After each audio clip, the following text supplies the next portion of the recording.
I'm a tycoon in World War I, starting by saving France. Hey, fanfic family. So glad to see you here again to continue this incredible adventure. As always, kindly remember, this story is 100% fiction. So don't go looking for dimensional portals in your closet. All rights to this fantastic novel belong to the original author. We're just your humble narrators of epic tales. Are you enjoying the fanfic? Show it by subscribing to our YouTube channel and dropping us a like. And if you're impatient for more exclusive content, our Patreon is your happy place. Chapter 426 Generation Gap.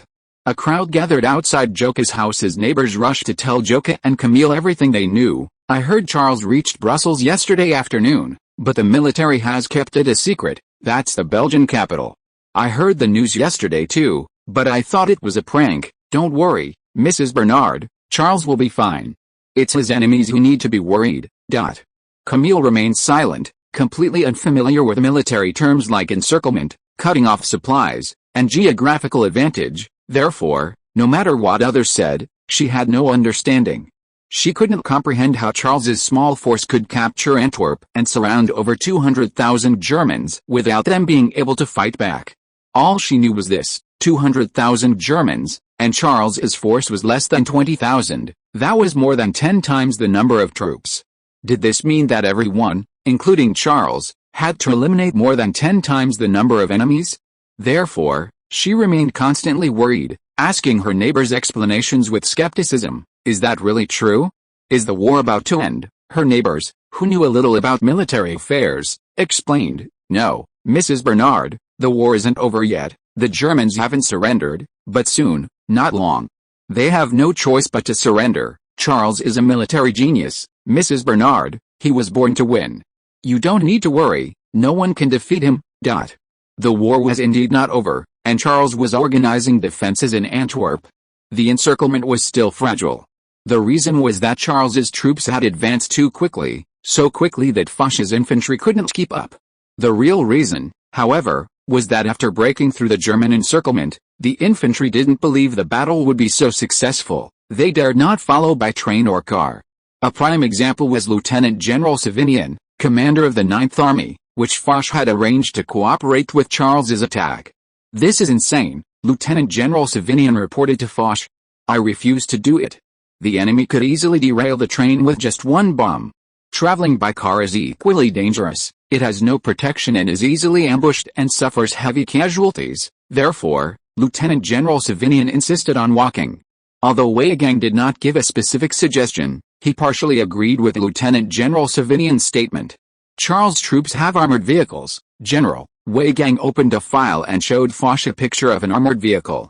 Traveling by these armored vehicles is reasonable. They can at least stop bullets fired from both sides, but we don't have any. Seeing Foch's hesitation, Weygand added, besides, how fast can Charles' troops go? Those at the front will be met with layers of enemy resistance, while the infantry behind, although on foot, will not need to fight the enemy. Keeping up with Charles' troops shouldn't be a problem. Foch considered for a while and finally agreed to this seemingly less risky approach. They failed to grasp two key points. First, Charles' troops needed armored vehicles because they were at the forefront, engaging potential enemies, making them unnecessary for those following behind. Second, the German defenses were like an egg. The outer shell was hard, but once breached, the interior was hollow. If follow-up troops advanced by train and truck, trailing behind armored and mechanized divisions, they were unlikely to encounter enemy resistance or fall into traps. Conversely, their hesitant, 5 km/h marching pace from the rear was the problem. Indeed, the main German force gradually outpaced the advancing 9th Corps, ultimately creating the predicament they feared, being repeatedly blocked and unable to break through quickly. This was also the primary reason Charles' army faced fuel shortages upon reaching Mechlin. Their supply lines were severed. Without Belgian support, the operation might have failed. Charles' troops would have been surrounded, and instead of achieving victory, they would have had to break out. In Antwerp, Charles set up the headquarters of the 1st Mechanized Division in a fortified position within the inner defensive perimeter. It was far from comfortable. The cramped space was crammed with artillery shells, dark and damp, filled with a suffocating, acrid stench. Yet, it was currently the safest place. Tidjany, a wealthy young man, couldn't bear the environment. He sat listlessly, leaning weakly against the back of his chair, breathing laboriously like a dying fish. "Are we really going to stay here?" Tycoon asked, looking around with a face full of despair. "Do you have a better suggestion?" Charles countered. Tycoon fell silent. He knew the situation. Although the main German force in Antwerp had surrendered, many German stragglers remained in the city, some hiding in the woods, some in abandoned barns, and some even in latrines. These stragglers couldn't be cleared in a day or two. No one could guarantee that a bullet wouldn't suddenly come flying from somewhere. Tycoon sighed helplessly. He comforted himself. This was a battlefield, he'd been to worse places, and anything was better than dying under enemy fire. But another voice inside him said, "I'd rather die under enemy fire. This place suffocates me." Tycoon weakly pulled out his pocket watch and glanced at it, then began to complain about the Ninth Army's unplanned advance. "They said they'd join us at dawn, but they haven't even reached Mons yet. If we don't leave a regiment stationed in Brussels, the enemy will easily break out." Charles didn't speak. He understood the mistake Foch and his men had made. This was the era of trench warfare. Everyone assumed that war would continue like this. They couldn't imagine what advancing over 100 kilometers a day meant. It was a generational gap. In fact, let alone 100 kilometers, even in the real Battle of Cambrai, the British tanks advanced 8 kilometers, which was completely unexpected. It was precisely because they weren't prepared that the British lacked follow-up and failed to maintain this hard-won victory. This 8-kilometer advance occurred 2 years later. At that moment, a telegram was handed to Charles. It was from General Winter. "Congratulations, Brigadier General, you have once again proven your ability with a victory. However, I would like to know if you can return to the Dardanelles to command." "We are in a predicament here," Charles smiled and replied to General Winter decisively. "General, do you think I can leave France at this time? Besides, the Dardanelles doesn't need me, it needs a cure for the plague." Chapter 427 The Disaster of the General Staff. Wilhelmstrasse, Berlin, Germany. The General Staff headquarters in Fauquenhall was in chaos. Staff officers were sweating profusely, telegrams flew everywhere, and phones rang incessantly. The air was thick with a tense and anxious atmosphere, even for the renownedly calm Fauquenhall.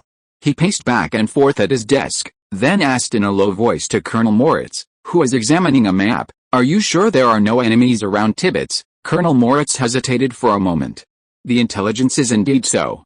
One of our infantry battalions successfully broke out of the encirclement around Tibbets without encountering any resistance." Fauquenhall understood the implication in Colonel Moritz's words. "The intelligence is so, I'm not sure, General," Colonel Moritz replied. "I find it hard to imagine that Charles would leave such a large loophole. I suspect this might be a trap set by Charles." Fauquenhall understood Colonel Moritz's meaning. Yes, Colonel Moritz wiped the sweat from his brow. "You could say that, but you could also say that." This was unlike the usual Colonel Moritz. He had lost his usual decisiveness and confidence. Charles had psychologically crushed him, even though the two had never met. This day was a disaster for the General Staff's think tank. When Charles launched his attack, Colonel Moritz judged that it would take Charles at least several days to make a breakthrough, and that the French army would suffer heavy casualties. "Our defenses in Cambrai are very strong," Colonel Moritz analyzed. "Since the last battle of Cambrai, we have known Charles's tactics. We have deployed a large number of 105 mm howitzers there, plus the 1st Tank Division in well-prepared trenches, which will make Charles feel like he has kicked a hornet's nest." Fauquenhall nodded. This was roughly the same assessment. He stared at the map for a moment, then ordered, "Immediately transfer the 91st Reserve Division to Cambrai as reinforcement." It was an infantry division training in Berlin. They would be arriving by train, and if things went smoothly, they should reach Cambrai the next day. Before he finished speaking, the communications soldier at the radio exclaimed, "General, Charles has broken through our lines. Our entire army has collapsed." Fauquenhall was stunned. The turn of events was too fast. Colonel Moritz stared wide-eyed at the communications soldier in disbelief, asking, "Whose report is this?" His first thought was that someone was lying out of cowardice. How could they have collapsed so quickly when only half an hour had passed since the start of the battle? "It's a telegram from Major General Nicholas." The communications soldier quickly stood up and handed over the telegram. Colonel Moritz took the telegram and read it carefully several times, finding nothing wrong. Major General Nicholas, as commander of the 1st Tank Division, couldn't possibly be cowardly. "Where are our artillery?" Colonel Moritz asked, clinging to his last hope. The 105mm howitzers, why aren't they working? They're being suppressed by enemy bombers, the communications officer replied.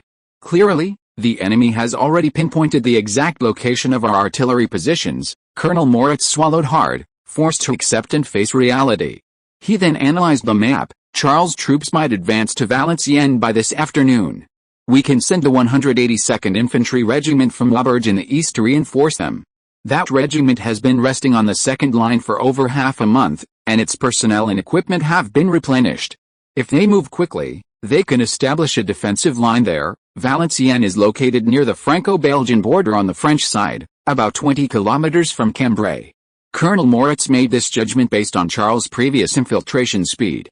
However, Charles' previous infiltration involved Mark I tanks, and his infantry was not yet fully mechanized. Their marching speeds were not comparable. Falkenhayn did not object. Even if this infantry regiment could not stop Charles's attack, it could at least slow him down, and then other reinforcements would arrive in a steady stream. But before Falkenhayn could give the order, the communications soldier shouted again, "General, Valois has fallen. The French vanguard has reached the town." Colonel Moritz initially didn't think much of it. He was unfamiliar with the terrain of Belgium and assumed that Valois was west of Valenciennes, meaning the French hadn't reached Valenciennes yet.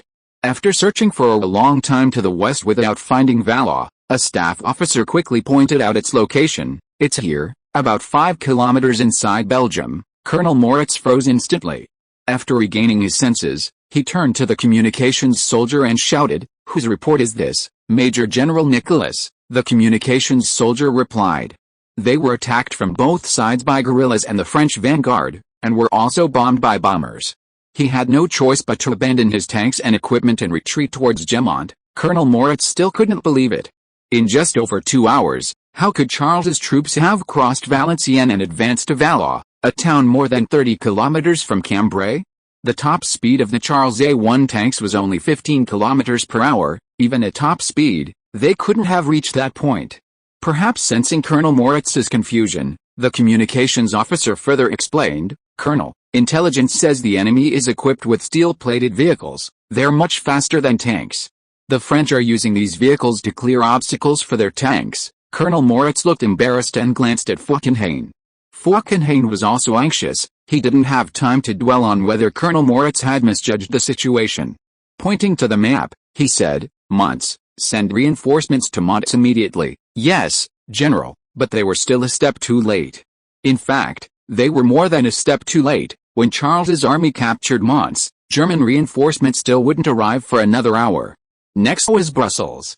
Colonel Moritz assumed there was a reserve division of over 20,000 men there. Surely this time, Charles wouldn't be able to pass through quickly. But a depot exploded, and the 82nd Reserve Division retreated before the French arrived. The final miscalculation was in Antwerp. Colonel Moritz, exhausted from his ordeal, breathed a sigh of relief, thinking Charles's day's attack was finally over.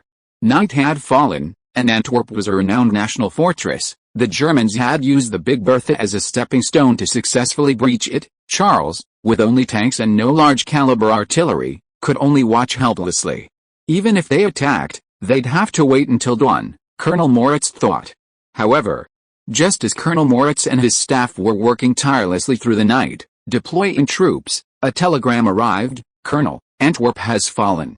Charles's forces have entered the city." Colonel Moritz, who was drawing up defensive lines on a map, froze, then calmly put down his pen, sat back in his chair, sighed softly, and stared blankly into the empty space before him. He was numb. Chapter 428 Blocking the News.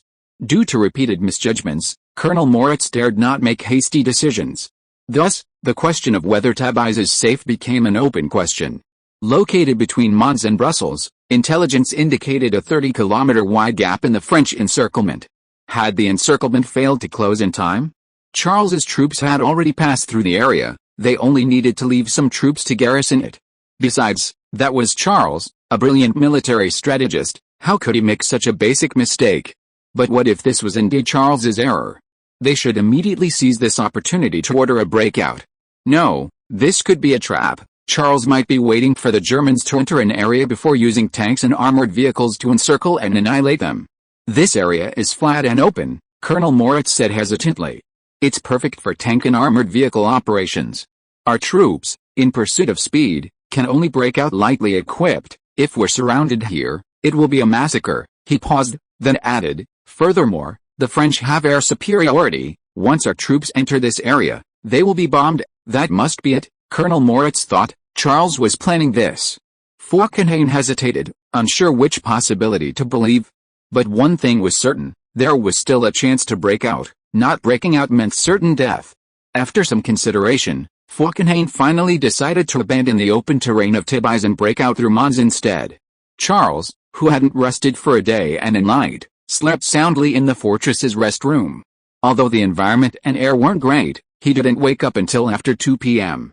Yawning, Charles opened the door and returned to the operations room, which served as his command post. Tigeny remained awake, his eyes bloodshot but determined not to sleep. "Someone has to keep an eye on the war," Tigeny said. "Besides, this is arguably the greatest battle of all time. It's a miracle. I can't imagine you sleeping after all this." Tigeny grew increasingly agitated. "We've made history, Brigadier General. Now is the crucial final stage. We must hold on until the very end." Charles remained indifferent. It didn't affect his sleep. If a decision needed to be made, he could simply be woken. Besides, a good night's sleep was essential for making history. The logic was simple, yet many couldn't grasp it or act on it. Tigeny, who was reviewing telegrams, glanced up at Charles as he came out and said, "German reinforcements have arrived, but they haven't dared to attack from 10 kilometers away." He handed Charles a telegram. Charles grunted, took the telegram, glanced at it, and placed it back on the table. A fortress like Antwerp might not be able to stop armored and mechanized forces, but it was a nightmare for infantry during World War I. Given enough ammunition, any number of men who came would be sent to their deaths. Thinking of blasting the fortress open with a Big Bertha as before? That was before the Air Force was involved in the war. Now, if they dared to do that, the clumsy Big Bertha would become an excellent target for bombers. Therefore, Antwerp was absolutely safe. It was like a nail driven into the German rear, unbreakable. After Charles sat down at his desk, Tigeny said again, "The Germans are breaking out from Mons." About an hour ago, Charles was taken aback. He didn't quite understand this operation. Why break out from Mons?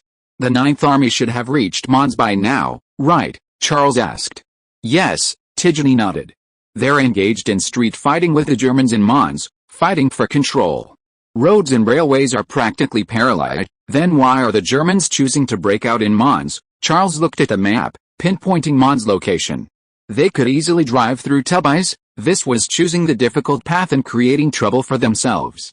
Who knows? Tigeny smiled.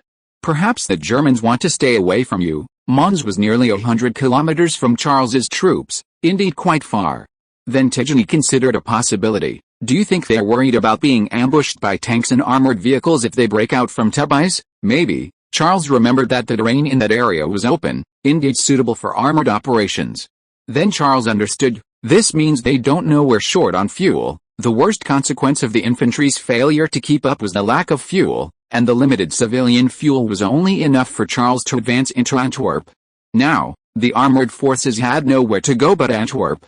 That's right. Tigeny thought about it and found it increasingly reasonable. An incredulous smile appeared on his face. Our luck has turned, Brigadier General. If they keep thinking like this, the breakout will be much slower, and we'll have the chance to close the encirclement. Then he thought of a crucial point. So, should we block the news? I mean, if news of our fuel shortage gets out of Antwerp, the enemy will pour out like a tide through the breach. Logically, that should be the case. But Charles shook his head. It's difficult to completely block the news, General. Some people will always escape, even if Antwerp is a heavily fortified fortress. Tigeny nodded in agreement. Even prisons surrounded by high walls and guards can be escaped, let alone field defenses. That's not good. Tigeny frowned. Charles thought for a moment and said, we might have another way. Another way? Tigeny's eyes lit up, and the weariness on his face lessened considerably. Charles nodded. We can deploy tanks around the fortified perimeter to organize a defense, but that's useless, Brigadier General. Tigeny laughed. You said tanks are meant for mobility, not as artillery emplacements. Charles didn't speak, just looked at Tigeny quietly. Tigeny suddenly realized, if tanks are used as artillery emplacements, they don't need to be moved, and no one will notice they are out of fuel. Charles nodded. Then, We can collect all the remaining fuel and have a few tanks circle Antwerp a few times. Guess what they'll think? Tigeny laughed heartily. They'll definitely think we have plenty of fuel. This solves the problem at its source. Even if German soldiers sneak out of Antwerp, their report wouldn't be about French fuel shortages. Has General Winter responded? Charles asked. Charles contacted General Winter to resolve the fuel issue. Antwerp was a coastal city, and fuel could be transported via the British Royal Navy. Tigeny nodded. Their transport ships will arrive in 2 days, along with reinforcements. Therefore, the Germans only have 2 days to break out. Chapter 429 Albert I. Antwerp Airport appeared desolate under the setting sun. The hangars were destroyed, the towers half burned, leaving only blackened walls, seemingly on the verge of collapse. The surrounding area was littered with aircraft wreckage and several charred remains. During German control, the airport was used for pilot training, housing a German flight squadron. Most of them escaped before Charles's forces arrived, causing some damage before leaving by destroying or setting ablaze any malfunctioning aircraft. After the French occupation, only an infantry squadron took over. Now, Charles, with his guard company clearing the runway, looked at the airport with a profound sense of loss, like returning empty-handed from a treasure trove.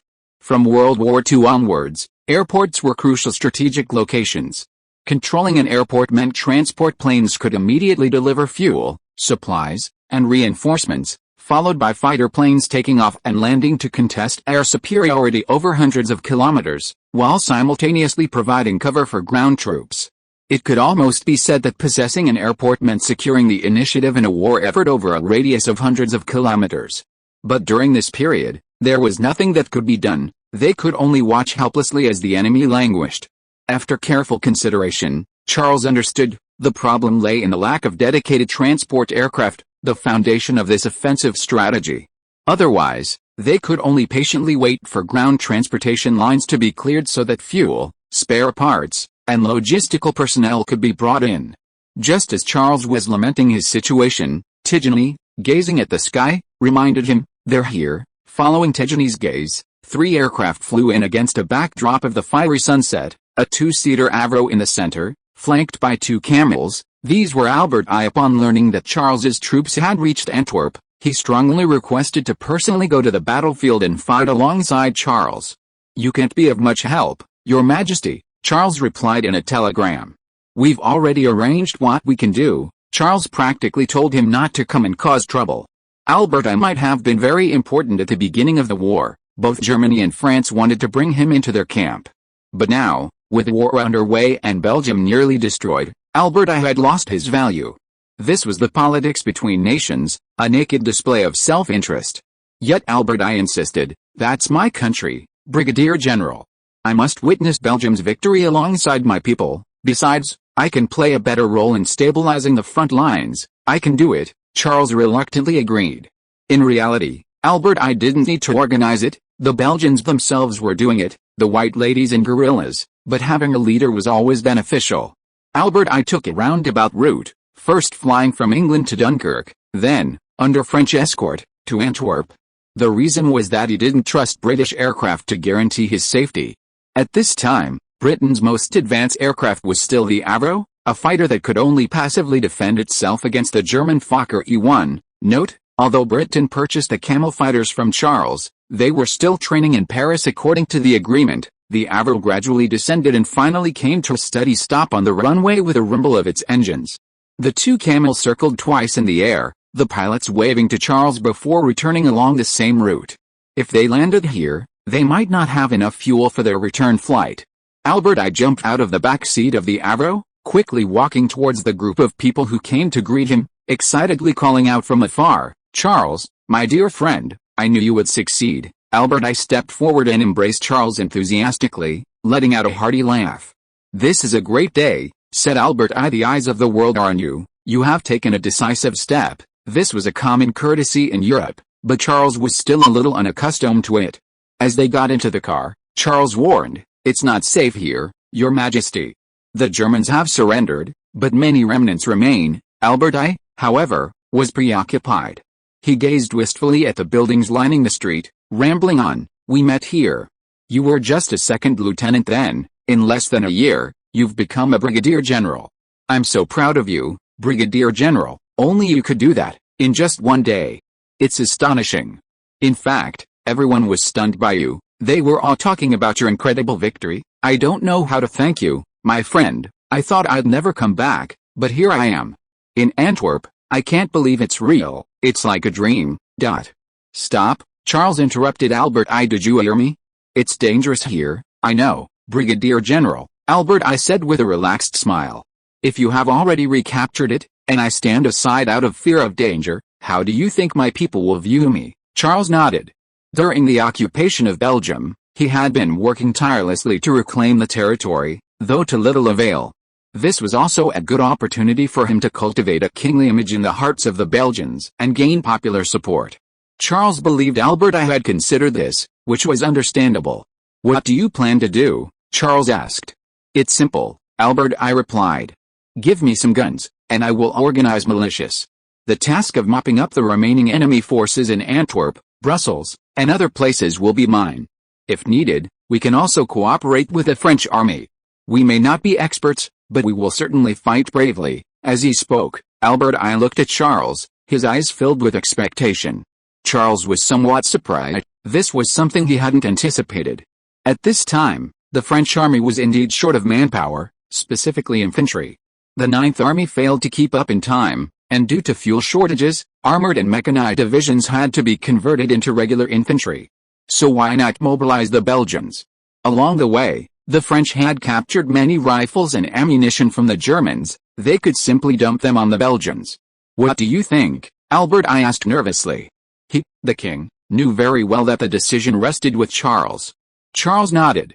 It's a good idea, but regarding command, unconditional obedience to your command, Albert I interjected. Who else but Charles could win this battle? Who else could save Belgium? Chapter 430 Exchange of Interests. Charles admitted he had underestimated Albert I before this. Charles only knew of the existence of guerrillas. He had contacted them and formulated battle plans through the Lady in White, and knew that some guerrillas were cooperating with the French army in maintaining order and even directly participating in combat. However, he didn't know how many guerrillas there were, nor where they were located, and he was unable to command them in the event of battle. After Albert I arrived, he immediately organized the scattered guerrillas into a unified command. The next morning, Charles was in the fortress command post with Tycoon, meticulously calculating fuel costs. They were considering how to maintain tank patrols within the city while ensuring some reserves remained. Charles had an impulse to have Albert I organize the guerrillas to transport oil from the civilian population, not just Antwerp, but also the surrounding areas, bringing in civilian gasoline from within a radius of dozens of miles. Perhaps this could alleviate the armored unit's urgent need. But this was not a good idea. This was a blatant way of telling the German troops that Charles's forces were short of fuel, allowing them to escape through the gap. Therefore, Charles had to reject this idea. Just then, Albert I entered, carrying a briefcase. His face was pale with fatigue, but still radiated excitement. Behind Albert I was an officer in Belgian uniform. As Charles was wondering, Albert I stepped forward and introduced him. This is Colonel Tycoon, Brigadier General. I've decided to put him in charge of the Antwerp partisans. You can give him any orders directly. Charles glanced at Colonel Tycoon, a soldier in his 40s with a mustache. Strangely, his uniform listed him as a major. Charles then understood, he had been promoted to colonel on the front lines and hadn't had time to change his uniform, or perhaps couldn't afford to. Colonel Tycoon clearly lacked presence. He awkwardly stepped forward to salute Charles, wanting to shake hands but hesitant to be presumptuous. Ultimately, Charles extended his hand first. Hello, Colonel. Hello, General. Colonel Tycoon hurriedly replied, it's an honor to be your subordinate. We are ready. Please give the orders. What do you need us to do? Do what you're doing, Charles answered, maintain order and search for any remaining enemy forces. Yes, General. Colonel Tycoon excitedly stepped forward, his gaze towards Charles filled with respect. He was the general who had fought his way from Cambrai to Antwerp in a single day, looking like a child yet achieving such brilliant accomplishments. Albert I took a document from his briefcase and handed it to Charles. This is the Antwerp Partisan Unit.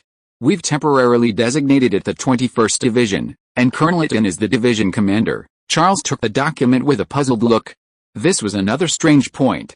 Shouldn't the division commander be a major general?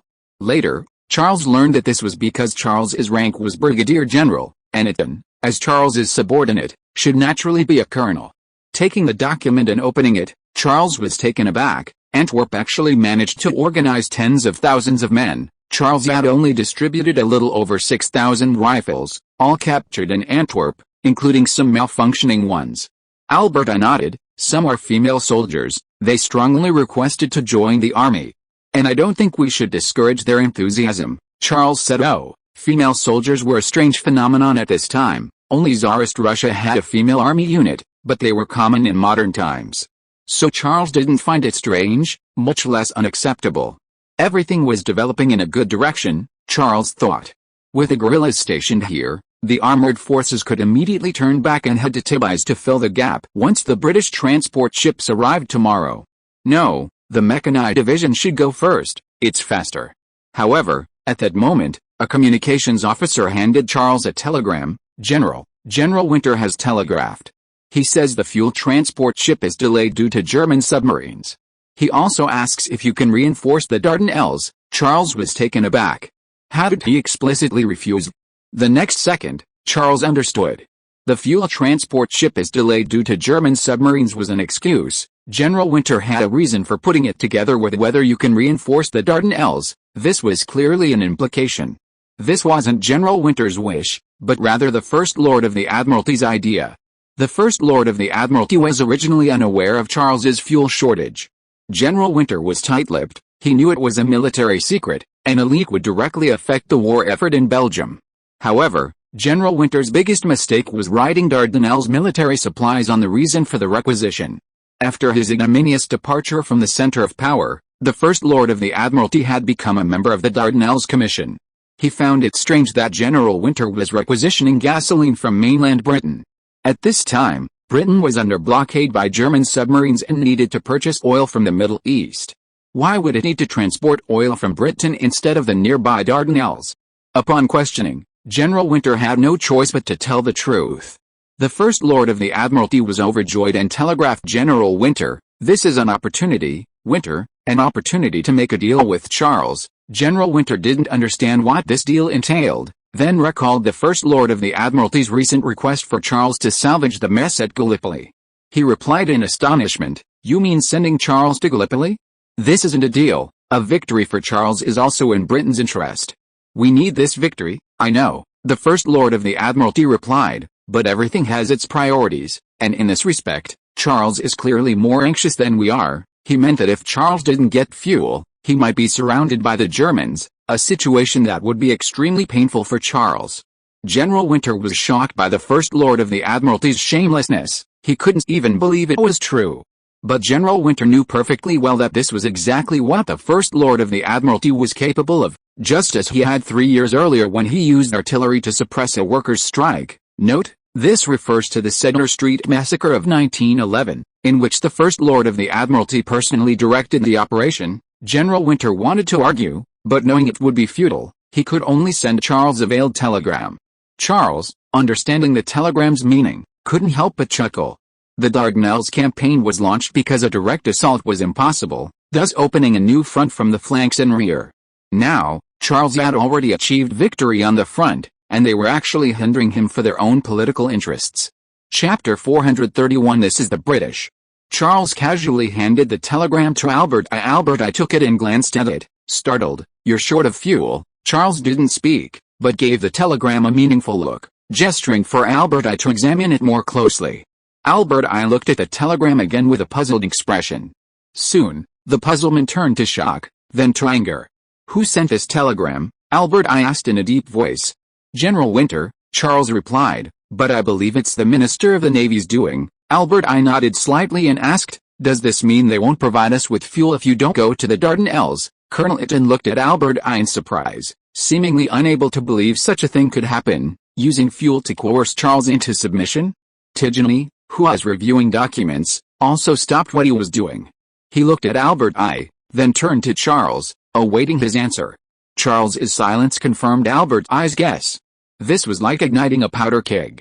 Albert I erupted in anger. "These bastards, these shameless scoundrels, how could they do this? I knew the British were unreliable, they only ever think of their own interests."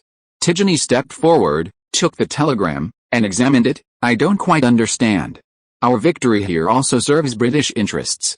Could this be a misunderstanding? Perhaps they don't mean anything by it, it's just what they mean literally. I mean, there are indeed German submarines blockading Antwerp. Charles shook his head. If I agree, they'll send the fuel immediately. Otherwise, they'll continue to drag it out. Tigeny turned his gaze back to the telegram, finally nodding slowly. You're right.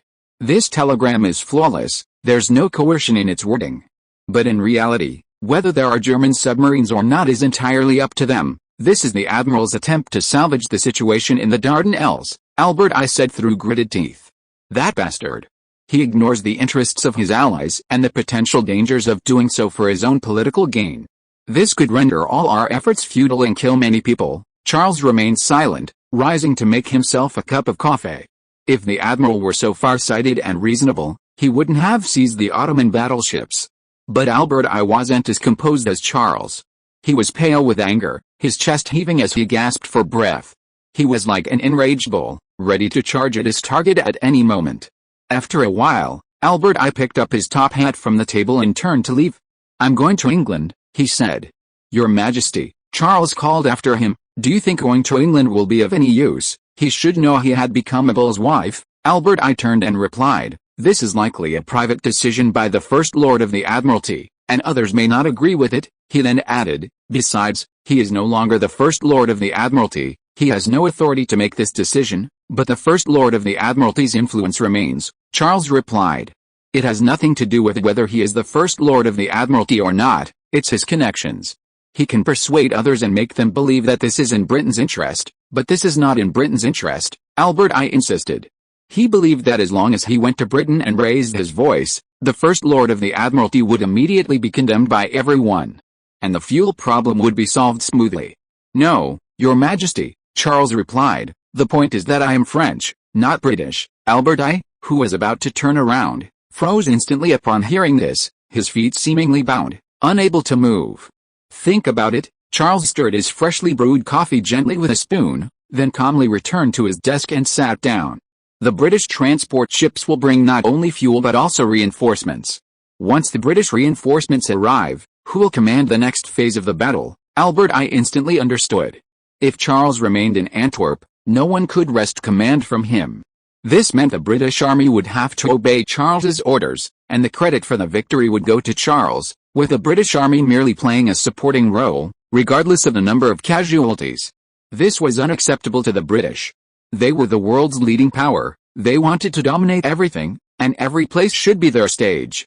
Otherwise, it would threaten Britain's international prestige and even the cohesion of its colonies. We can verify this. Charles took a sip of coffee and looked up at the communications officer waiting nearby. Return the message to General Winter, I'm very sorry. As I said before, I cannot leave Antwerp. This is a crucial stage of the campaign, and I believe I should be here to oversee the overall situation. Yes, General, the communications officer responded and turned to run to the communications room. Charles gestured to the group. Guess what General Winter will say? I bet they've already arranged everything. Tigeny chuckled, agreeing with Charles's assessment. Britain, though an ally, was also a rival of France. Colonel Itten was bewildered. He had previously assumed Britain and France were staunch allies, united against the Germans, but now he realized this was far from the truth. Albert I sighed softly, returning to his desk in a sullen mood, a sense of powerlessness washing over him. A moment later, the messenger returned with a telegram. General Winter says the situation in Antwerp is now settled, and they plan to send Field Marshal Kitchener to personally oversee the operation. The Brigadier General can confidently go to the Dardanelles to command. A Brigadier General is needed there more. The image above shows War Secretary Kitchener, also a ruthless figure who used brutal methods of burning and killing against the Boers in the Second Boer War. During World War I, he acted arbitrarily, ignoring cabinet decisions and massively expanding the army. Tigeny exclaimed wow, and smiled at Charles, teasingly saying, your victory has been so dazzling that even the British Field Marshal is envious. Then Tigeny thought, who can argue with that?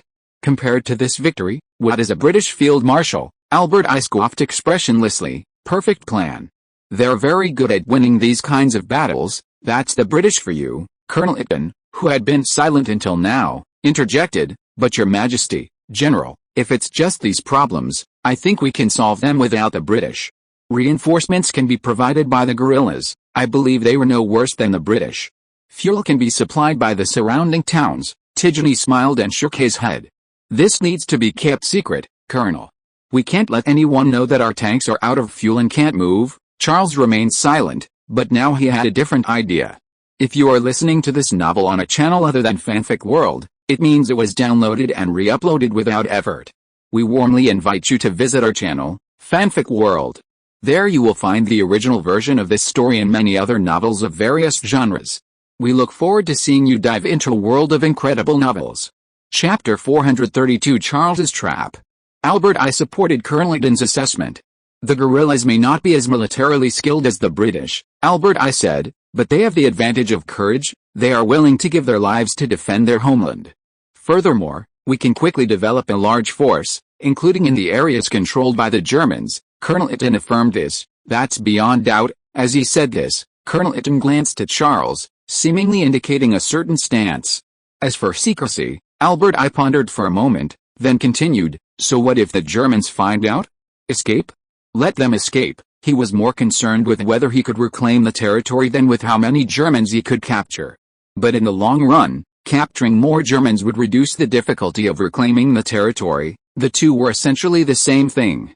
Albert I knew this, but he hoped to prioritize reclaiming a portion first, especially the capital, Brussels, and stabilizing it, which would be very helpful in boosting morale and inspiring the people. But Tidjany objected. Perhaps not, Your Majesty. What do you mean? Albert I countered. The Germans want to escape because they think we have plenty of fuel, Tidjany replied.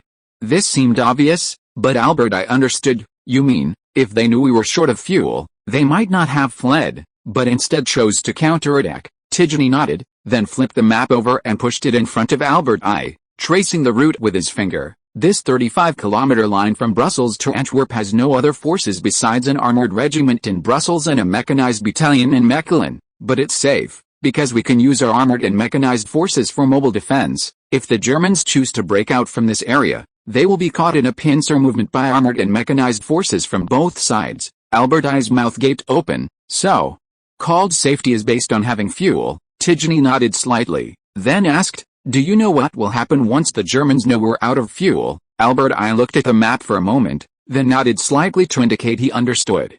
So it's not just Tubais that's in danger, but also Brussels, Mechelen, and everywhere along this crossing line. Albert I's face drained of color.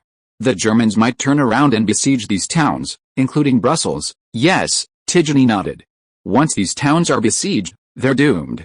Tanks and armored vehicles without fuel are useless, and ammunition will run out during the enemy's attack. It's only a matter of time before the Germans take them.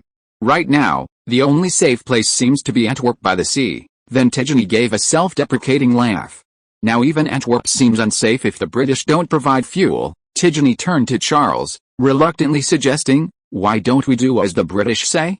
The cost is too high, we can't afford it. The British have figured that out. Albert I's face turned extremely ugly. He wanted to say no, but found himself unable to utter the words, and could only swallow bitterly. He himself absolutely did not want Charles to yield. But this was not just for himself, but for Belgium, and for all its citizens. Charles chuckled easily. He didn't answer Tidjany, but instead asked, has the ammunition Britain promised to deliver arrived? It was ammunition from Dunkirk. The British blockade of the Germans involved laying mines outside all German-controlled ports, including Antwerp. The safe passages were known only to the British and they refused to reveal them.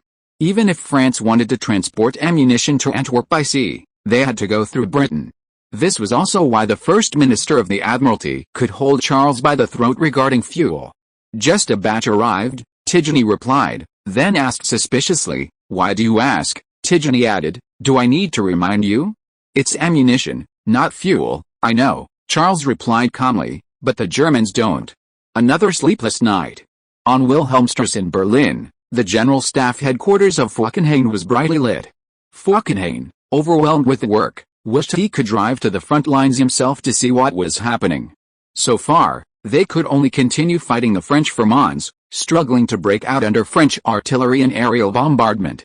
But such a breakout was costly, heavy equipment and even vehicles couldn't pass, and horse-drawn howitzers, fearing they would be startled and block the roads, had to remain. This slow breakout was not only inefficient, but also resulted in continuous casualties. Just as Falkenhayn was at his wit's end, Moritz stepped forward and reported, "General, news from the front indicates the French are relying on guerrillas to collect fuel from the civilian population. The French are short of fuel." Falkenhayn's eyes lit up, and he immediately turned to the map. If the French were short of fuel, the outcome of this battle would be very different. Ultimately, the French might only gain Antwerp, a coastal city, while the rest would fall to the Germans. But after a while, seeing Moritz's lack of reaction, Falkenhayn looked up in confusion. "I think there's a problem, General," Moritz said. "What problem?" Falkenhayn asked. "If the French were short of oil, would they really be so openly sending guerrillas to collect it?" "Those are guerrillas. This is clearly a way of telling us this." Falkenhayn was taken aback. Indeed, that was the case. Charles couldn't be that stupid. Then Moritz pointed to the map and said, "Antwerp is by the sea. They can easily transport fuel from Britain or Dunkirk. As far as I know, they already have 3 large transport ships entering the port of Antwerp." That was intelligence transmitted by the remaining German troops via radio. It was absolutely reliable. Furthermore, Moritz pointed to Brussels. "Our intelligence personnel there heard the sound of tank engines. They speculate that at least 100 armored vehicles and tanks have been sent to reinforce Brussels. This happened after dark. The French were definitely trying to hide something." Falkenhayn was silent for a moment, then finally sighed in disappointment. "You're right. This is another trap set by Charles.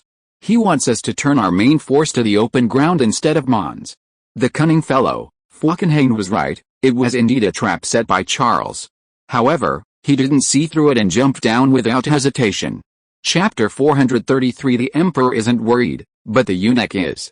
All of this was a deliberate misunderstanding orchestrated by Charles to mislead the Germans. The transport ships carrying ammunition, coupled with a rumble of tanks echoing through Brussels at night, easily led people to believe that fuel had already landed in Antwerp. Charles further added details. He arranged for men to unload oil drums at the port, truckload after truckload, except the drums contained water, not oil. Then, a truck loaded with oil drums appeared by chance on the streets of Brussels. It was originally covered by tarpaulins and was heading towards the stadium, which served as a military camp, but coincidentally broke down en route, forcing French soldiers to transfer the drums to another truck. Then came the sounds of tanks and trucks moving at night. The evidence was complete. The French army had no shortage of fuel, and armored units were stationed in Brussels, ready to launch a swift attack on the breaking out German forces. When Charles revealed this idea, Tigny and Albert I were speechless with astonishment. You really intend to do this?" Albert I stammered. "Just that simple? Do you think the Germans will believe we have fuel, otherwise?" Charles retorted. Then, as if remembering something, he said seriously, "Oh, right. We should also block the news, instructing all relevant personnel not to reveal the fuel shipment. This is top secret." Albert I and Tigny nearly collapsed. The matter of life and death, concerning the fate of Belgium, was treated like child's play by Charles.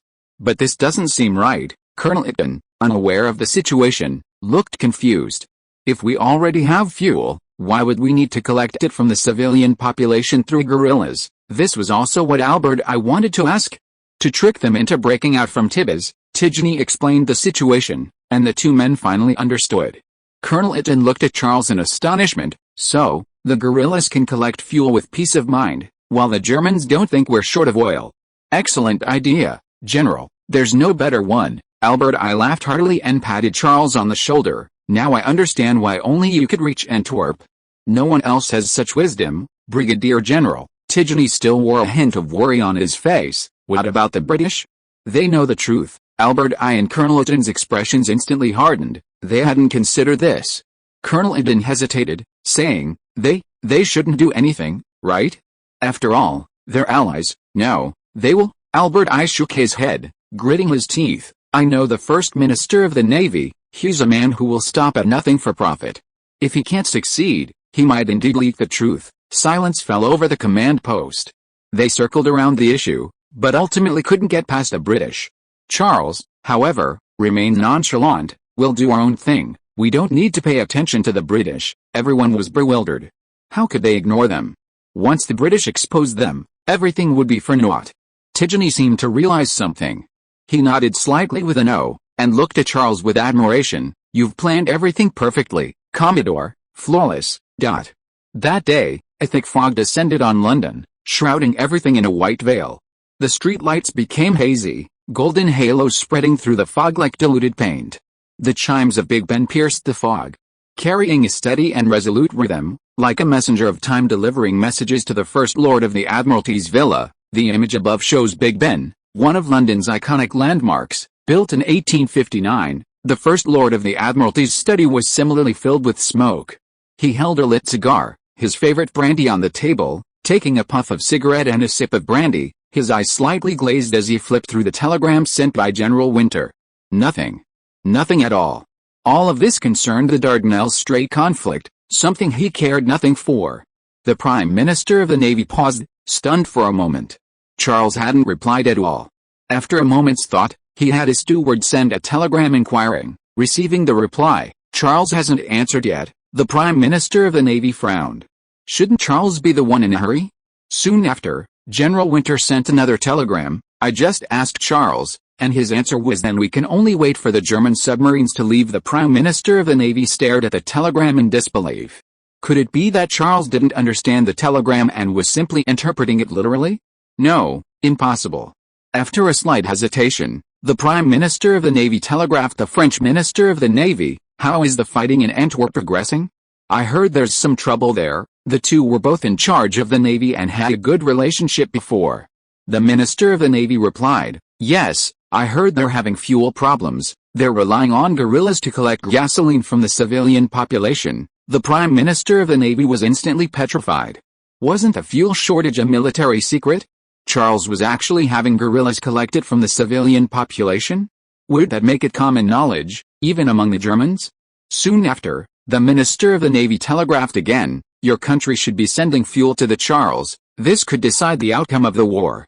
You should do something." The Minister of the Navy replied perfunctorily, "Sorry, it's because of the German submarines. You know, the Germans also don't want the Charles to receive fuel, so they've deployed a large number of submarines in the relevant waters." This made sense. The Germans had indeed deployed submarines to try and blockade Antwerp.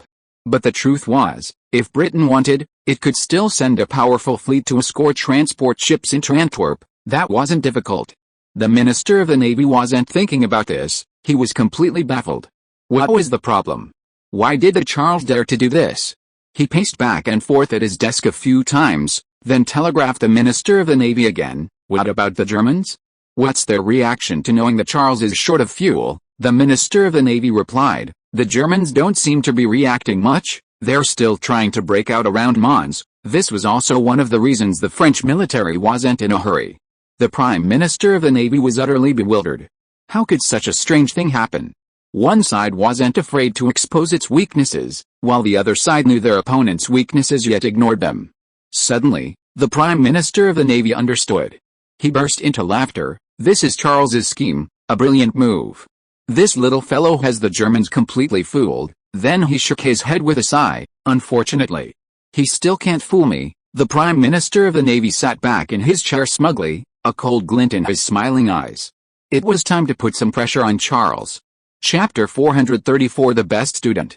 Admiralty believed his men were handling the situation with discretion. Just as General Winter had said, a victory at Antwerp was also in Britain's interest, and the First Lord didn't want to completely ruin things. However, he believed that revealing the truth to the Germans wouldn't cause problems. The fuel ships were at sea, only a few dozen nautical miles from Antwerp, and would arrive in a few hours. All that was needed was a word from Charles. Even if the Germans knew the truth and launched a counterattack, with the fuel delivered to Antwerp, Charles's armored forces would still have time to resolve the crisis. But this would allow him to use the Germans to put pressure on Charles, forcing him to obey British orders. Therefore, the First Lord of the Admiralty didn't hesitate. He immediately arranged for MI6 agents to transmit the truth to Germany through spies. On Wilhelmstrasse in Berlin, Falkenhayn was still frantically directing the German breakout. The city was indeed unsuitable for tank warfare, but it was also unfavorable for large-scale troop movement. The Germans had to fight the enemy for every building, especially the tall ones. Otherwise, the French could easily blockade all the streets within a few kilometers by simply setting up a machine gun there, or even dismantling a 75mm cannon. transporting it to the rooftop, and reassembling it. Meanwhile, the French army was extremely difficult to deal with, launching wave after wave of attacks on the buildings held by the Germans. The fighting was fierce and evenly matched. 1 second a building belonged to the Germans, the next it belonged to the French. At the height of the fighting, there were even instances where the living room belonged to the Germans and the bedroom to the French, resulting in a stalemate. At this moment, Colonel Moritz, pale-faced, approached Falkenhayn and handed him a telegram. "General, intelligence indicates the French are truly short of oil." "What does that mean?" Falkenhayn didn't even look up, his eyes fixed on the map of Mons. He was blinded by rage. The key was Mons. If they could break through Mons, the Germans could successfully break out. "It means we might have been tricked," Colonel Moritz replied.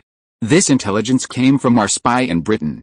He said the waterway to Antwerp was blocked by our submarines, and only 3 ammunition transport ships entered Antwerp. The fuel transport ships failed to get in time." Falkenhayn paused, looking up at Moritz in astonishment. "This is different from our previous analysis." "Yes," Moritz said, a hint of hesitation in his eyes. "Then, why did Charles do this?" Falkenhayn asked. "Is he trying to prevent us from breaking out at Tubize?" "Perhaps," Colonel Moritz replied, but then added, "Perhaps not." "What do you mean?" Falkenhayn asked. "I'm having someone investigate the spy who sent the message, General," Colonel Moritz replied.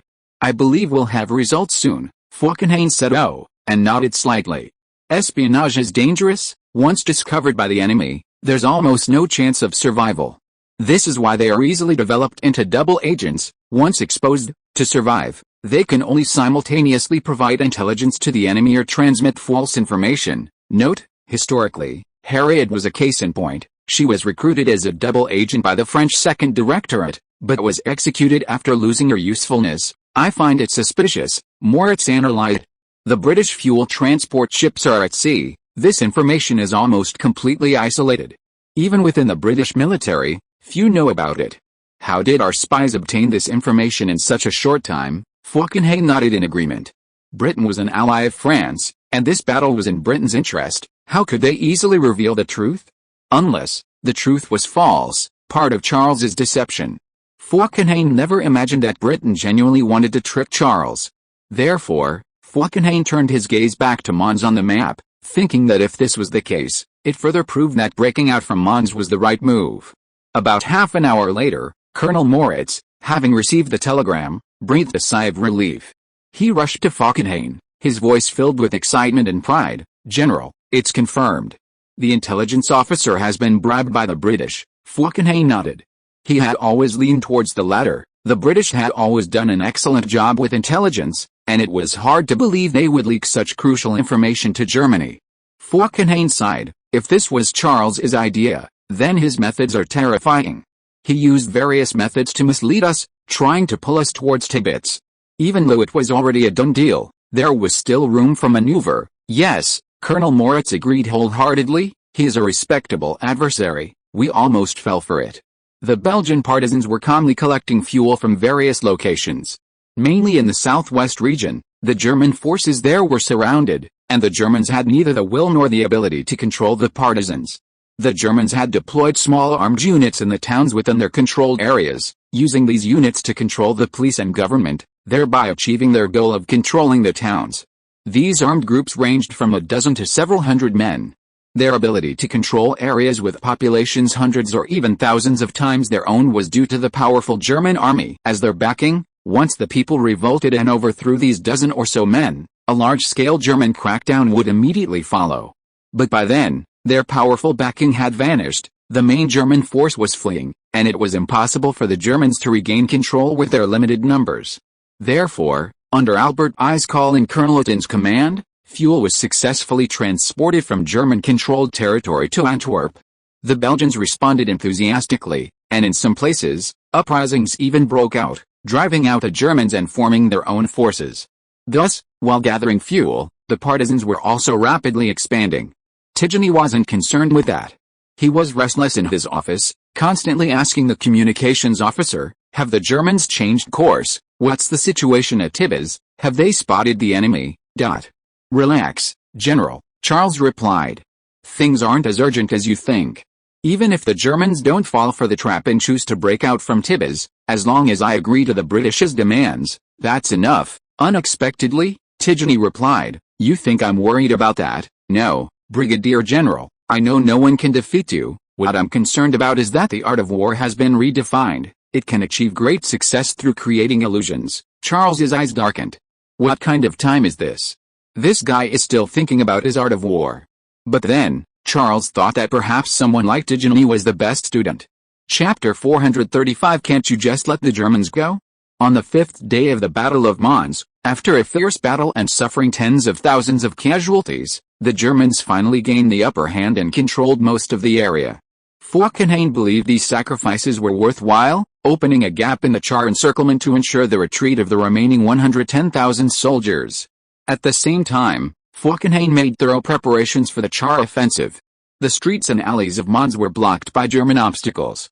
This was not difficult in a city. Simply piling stones and debris between buildings and laying barbed wire was enough. A single infantry company could block a street, preventing the enemy from advancing. Even on streets left for German passage, Falkenhayn ordered his soldiers to plant explosives on the buildings on both sides. Once Tsar's armored forces arrived, targeted demolitions could use the rubble to block the streets, rendering the tanks immobile. Falkenhayn believed he had found a way to deal with tanks. Cities were the graveyard of tanks, which was why Tsar had been trying to draw the main German forces into open areas. Falkenhayn gave Colonel Moritz full recognition. "You've done very well, Colonel. If anyone can defeat Charles, it's you." "Thank you, General," Colonel Moritz replied, his tired face showing some excitement. "But we can't underestimate Charles. He's always been our most troublesome opponent, and the outcome is still undecided." "Yes," Falkenhayn agreed, leaning back in his chair, his gaze fixed on Mons on the map, his tone relaxed. "But now, we can breathe a sigh of relief." Colonel Moritz nodded. At this point in the battle, even Charles couldn't stop the German breakout. He felt deeply proud. That was Charles, the French Mars, who was actually at a disadvantage against him. This meant that after this battle, his name would soon be known to the world, just as Charles's name had become famous globally. The image above shows Mars, the Roman god of earth, war, agriculture, and spring, one of the 12 Olympian gods, Venus's lover, and one of the most important deities worshipped by the Roman legions. Just as Colonel Moritz was immersed in his own world, a communications soldier suddenly rushed out of the communications room, reporting nervously, "General, Colonel, Charles's armored forces have appeared at the village of Puvel." Puvel. Colonel Moritz and Falkenhayn simultaneously bent down to search for its location on the map. When their fingers finally stopped at Puvel, their expressions changed drastically. They looked up at each other, their eyes filled with shock. It's outside Mons," fear flashed in Moritz's eyes. "Charles has created a new encirclement." Falkenhayn's eyes were glazed. "He surrounded us again." Not only Falkenhayn and Moritz hadn't expected this, but Tigany, who had been following Charles, hadn't either. As the fuel supply increased, Tigany's tense nerves gradually relaxed. He, who had been closely following the war, threw down the telegram in his hand and glared at Charles. "Confess, you liar. What shameful things have you done?" "What?" Charles was bewildered by Tigany's sudden remark. "Obviously, you're a master of deception," Tigany said seriously. "The Germans haven't woken up to your lies, even after the British told them the truth." Then he pointed at Charles in the air, as if seeing right through him. "So, I have reason to suspect that you've lied to us in some way, and we know nothing." Just like the Germans now, Charles rolled his eyes and replied half-jokingly, "Fine, I admit it, I've deceived your feelings, everyone's." Tigany laughed heartily. "That's much more serious than deceiving the Germans." Charles pondered Tigany's words and asked, "You seem certain that the Prime Minister of the Navy told the Germans the truth?" This was something Charles didn't know, and the lady in white hadn't found out either. Tigany nodded smugly. "You seem to have forgotten my father." "Things related to the Navy usually don't escape his notice," Charles said. "Oh." Understanding dawned on him.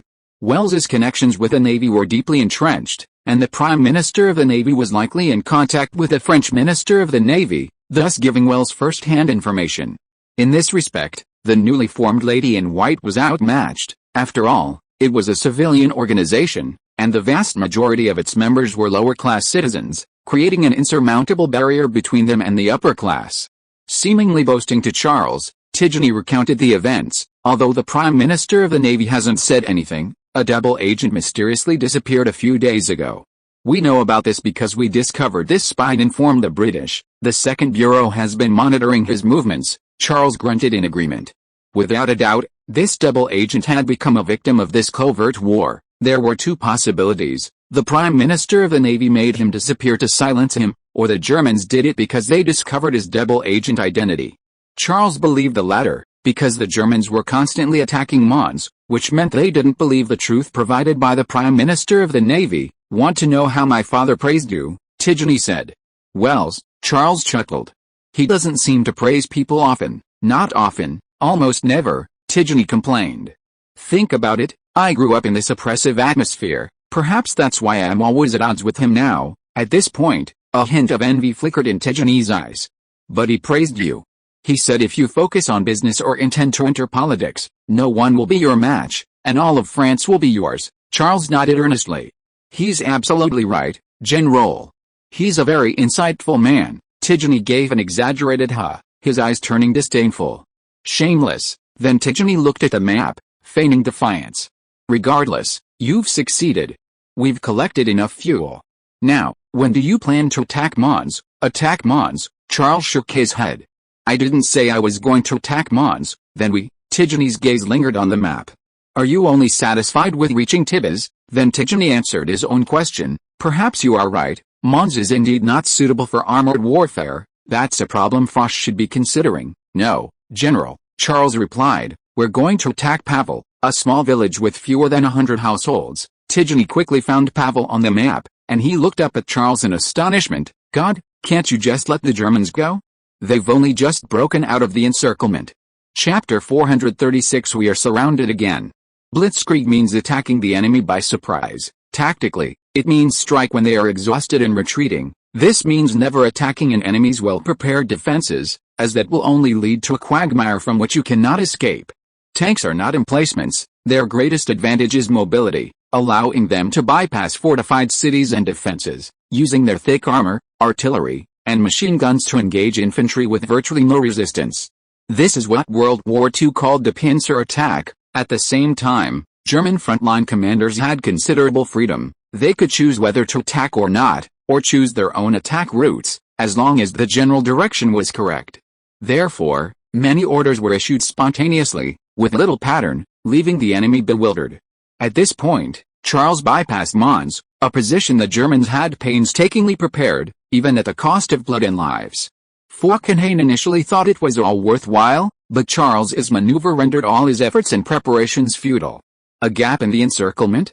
Charles had already constructed another encirclement on the outer layer, and Mons, situated within it, could not be called a gap. Is urban warfare the graveyard of tanks?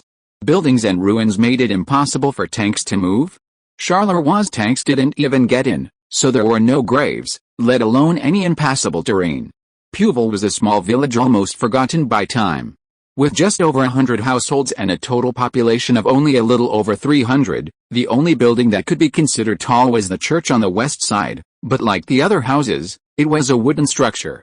A few days earlier, a large influx of Germans shattered its tranquility. Its location, just 10 miles east of Mons, made it a potential rendezvous point and supply depot for the German breakout. Several thousand wounded soldiers evacuated from Mons were also gathered here, and the number was constantly increasing.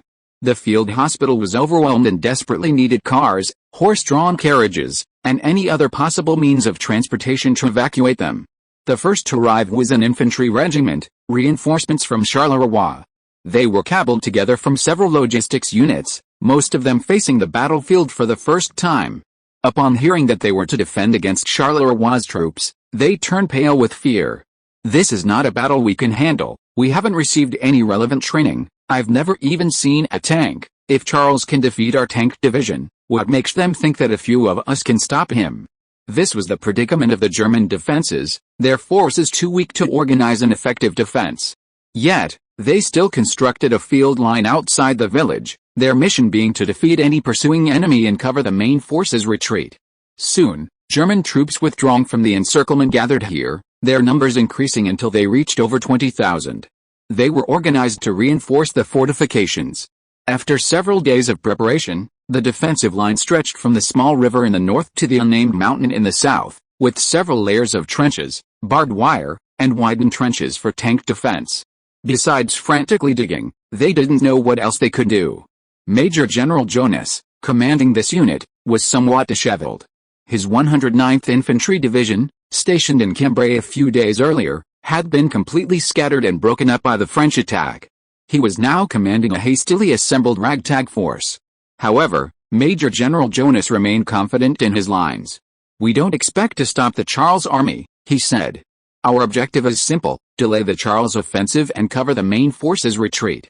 Just cover the main force's retreat." Considering the possibility of large numbers of friendly troops withdrawing, Major General Jonas had also cleared a passage through the barbed wire in front of the lines, enough for infantry, but too narrow for tanks. He had also laid thick wooden planks across the widened trenches to serve as bridges. The planks were carefully chosen for their thickness, enough for soldiers and vehicles to pass, but not enough to support the weight of tanks. Major General Jonas had also stationed demolition experts nearby, who would use explosives to destroy these wooden bridges if necessary. He set up his command post in the village, choosing the church after a quick glance. It was the only high point in the village, surrounded by flat terrain. A few lookouts could provide a clear view of the surrounding area for miles, except at night. That early morning, Major General Jonas fell asleep at his desk. Since taking over the defenses, he had been diligently searching for shortcomings and pondering how to repel a potential Charles attack. Although the artillery hadn't been brought out of the encirclement, planting explosives might be a good option. Or perhaps organizing demolition teams to destroy them with cluster grenades. Damn it, where are our tanks? And the planes? Why are they always nowhere to be seen when we need them? Half asleep, Major General Jonas was awakened by the barking of dogs. He cautiously looked out the dark window and vaguely saw several figures. "What's going on?" he asked the communications officer. "It's villagers," the officer replied. "They said they're going to church, but we've taken over the church, so they have to gather elsewhere." Major General Jonas said, "Oh, it was Sunday." He looked at the candles behind him and silently made the sign of the cross. This was a necessity. God wouldn't blame those who only wanted to save their own lives. Soon, the village fell silent, empty and still, save for a few early birds chirping in the branches. Major General Jonas suddenly felt something was amiss. He pulled out his pocket watch and checked the time. 5:30 a.m. "Do the villagers usually go to church this early?" Major General Jonas asked. The communications soldier looked bewildered. "I don't know, General. Perhaps they're going somewhere far, maybe to the church in the neighboring village." It was a guess, but it made sense. They couldn't all be gathering in the open. Major General Jonas didn't dwell on it, but a vague unease lingered. He slumped back onto the table, thought for a moment, and decided to make himself comfortable. He took a few steps and lay down on a church pew. Just then, a faint rumbling sound came from the darkness. At first, Major General Jonas thought it was his imagination, but the sound grew louder. He abruptly opened his eyes, sat up from the pew, and listened intently. Then his expression changed drastically, and he shouted at his men, "Damn it, it's Charles's troops, tanks, we've been tricked. The villagers aren't going to church. They received a message to evacuate the battlefield, battle preparations. Everyone to the trenches, .. Before he could finish speaking, the lookout on the rooftop responded, "But General, the enemy isn't coming from the front, they're behind us." "What?" Major General Jonas froze. The enemy in the rear? They were surrounded again. Chapter 437: A Powerless Resistance. As the sun rose in the east, the previously dim world suddenly brightened. Sunlight filtered through the thin clouds, casting a pale red glow on the ground, seemingly foreshadowing the impending carnage. The moment Major General Jonas realized enemy tanks were advancing towards his lines from the rear, his mind went blank. He stood frozen, unsure what to do. "General," the guard company commander shouted, "the enemy is coming. Hundreds of tanks. What should we do?" Standing on the upper floor, the guard company commander could see clearly. Under the sunlight, French tanks filled his vision, the closest only a few hundred meters away. He could even see the dark muzzles of their guns. These steel monsters roared forward at full speed, like a sandstorm whipping up a cloud of dust, threatening to engulf the small village of Puvel. Major General Jonas hesitated for a moment, then frantically replied, "Hold them off." By time for the main force, the guard company commander was speechless. How? With rifles? By using the wooden huts? But soldiers are duty-bound to obey orders. Despite his doubts, He shouted to his men, "Prepare for battle." Without hesitation, the soldiers mechanically picked up their rifles and took their positions. This was the result of long-term training. Ingrained habits made them unconditionally obedient and deploy their forces according to infantry tactics. But now, it seemed inappropriate. Some soldiers climbed onto rooftops to set up machine guns, some were on balconies, and others stood guard by windows. Bang! Bang! Bang! Bang! Bang! Dot. The Germans opened fire first, bullets hitting the tanks only producing sparks, even though some were K rounds. This seemed to alert the French tanks. The French hadn't expected enemies on the wooden church, it was practically suicidal. But the sparks from the German guns told them otherwise. The lead tanks slowed down. They didn't even intend to stop, adjusting their guns and cannons as they moved, unleashing a barrage of fire on the supposedly higher ground enemies in the church. Machine gun bullets struck the wooden planks with a crackling sound, and streaks of light, like swords, pierced through the air from the bullet holes, tearing the German soldiers hiding behind them to shreds. The 37mm mortar followed closely, each blast sending up a cloud of wood splinters. German soldiers screamed as they were thrown several meters by the shock waves. Even those not directly hit by the shells were riddled with splinters of wood of varying sizes, lying on the ground, bleeding and convulsing, barely breathing. Major General Jonas, seeing the situation was dire, hurriedly retreated to the trenches with his bodyguards. They hadn't gone far when tanks rumbled up behind them. Several guards dragged Jonas behind a wooden house. But this was clearly not a good idea. Without any warning, with a bang, a tank smashed through the wooden house, leaving a large hole. The two guards, pressed against the wooden wall with their guns, didn't even have time to utter a sound before being instantly crushed into a bloody pulp.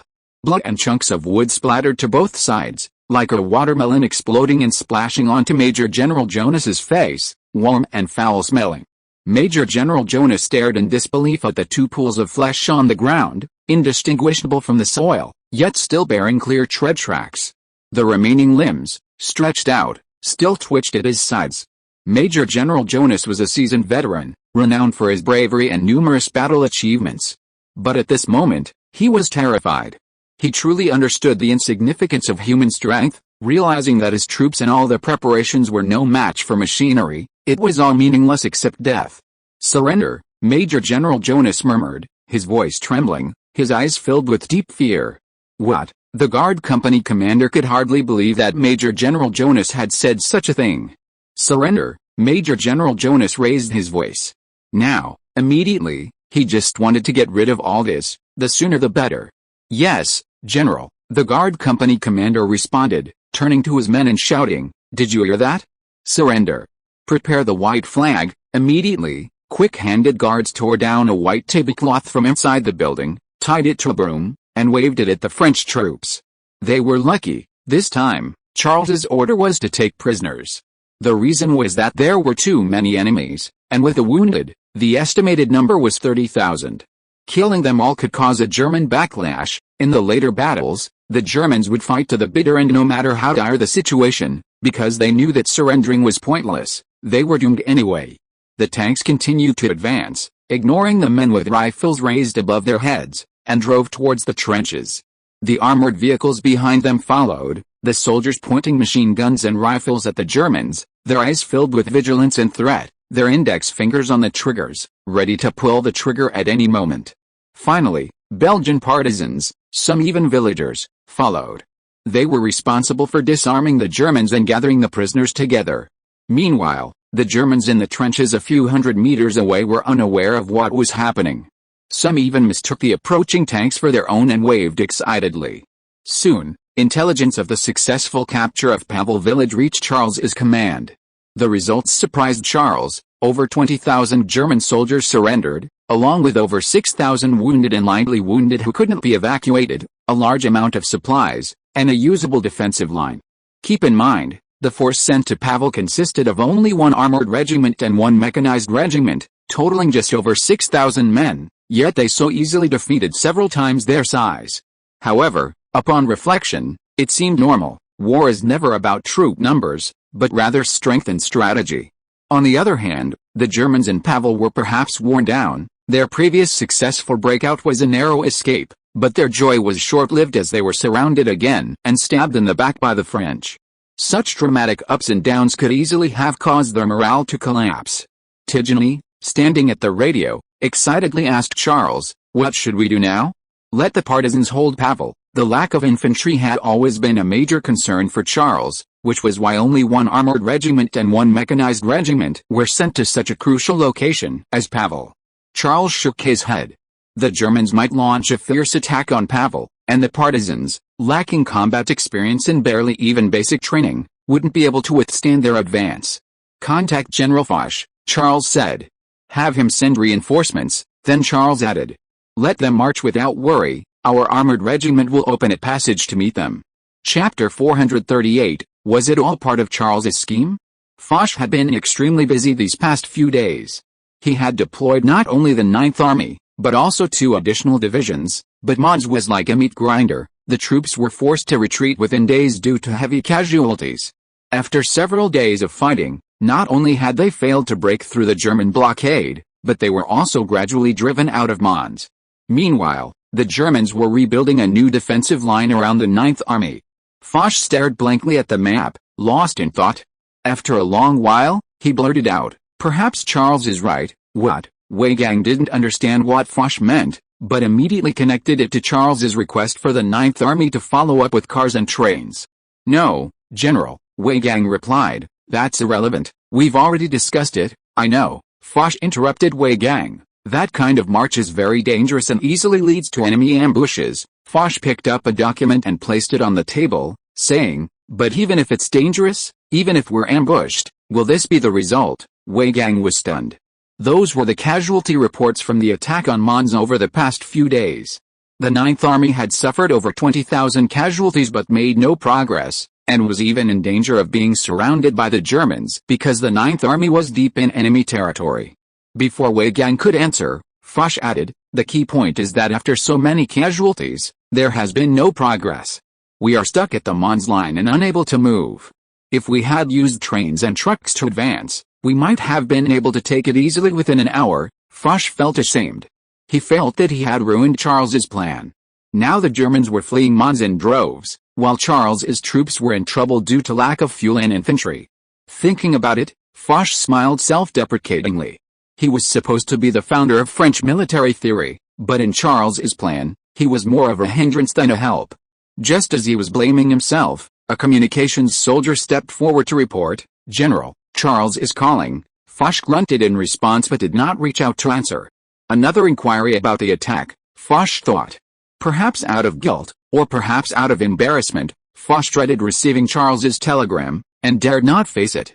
Unexpectedly, his staff officer reported, "Charles says they have occupied the village of Pourville and hope the general can send troops to relieve them." "Pourville?" Foch asked, puzzled. Soon, he found the village's location on the map and exclaimed, "Charles actually occupied Pourville? The Germans have deployed a large force there." Weigang was also incredulous. He asked the communications officer, "Are you sure?" "Yes," the communications officer replied. "More than 20,000 German troops in Pourville have surrendered. Charles also said they will send armored units to clear a passage for our army." Foch and Weigang were dumbfounded. They were astonished that more than 20,000 German troops had surrendered so easily. They would have needed at least the same number of troops to take Mons. The atmosphere then turned awkward. They were Army Group North, commanding hundreds of thousands of troops, the main force of the French army, and yet they needed Charles to send armored units to clear a passage for them. This made them feel like children being cared for. In the Parisian morning, Sunday's rest day, people strolled through the ancient streets. The aroma of coffee and fresh croissants filling the air. However, those queuing to buy croissants seemed to have lost interest in them, their conversations revolving around the Belgian battlefield and Charles's legendary victories, despite being complete strangers. "I heard Charles is in trouble. The Germans have blockaded the oil pipelines with submarines." "Don't worry, nothing can stop Charles. He's already mobilized the partisans to collect fuel, but civilian fuel is limited and unsustainable. The situation might not be so optimistic." This analysis made a lot of sense. The reason the Germans hadn't completely blockaded Belgium or engaged in a kill the goose that lays the golden eggs approach of looting all the fuel was to use them to break the British blockade. Now that things had come to this, fuel was a crucial factor in determining the outcome of the battle, and the Germans would certainly go all out to seize it. Thus, The outcome remained uncertain. But just then, someone shouted, "Charles has won. He has successfully captured Pavel and captured over 20,000 Germans." Is it true? People were skeptical. Absolutely.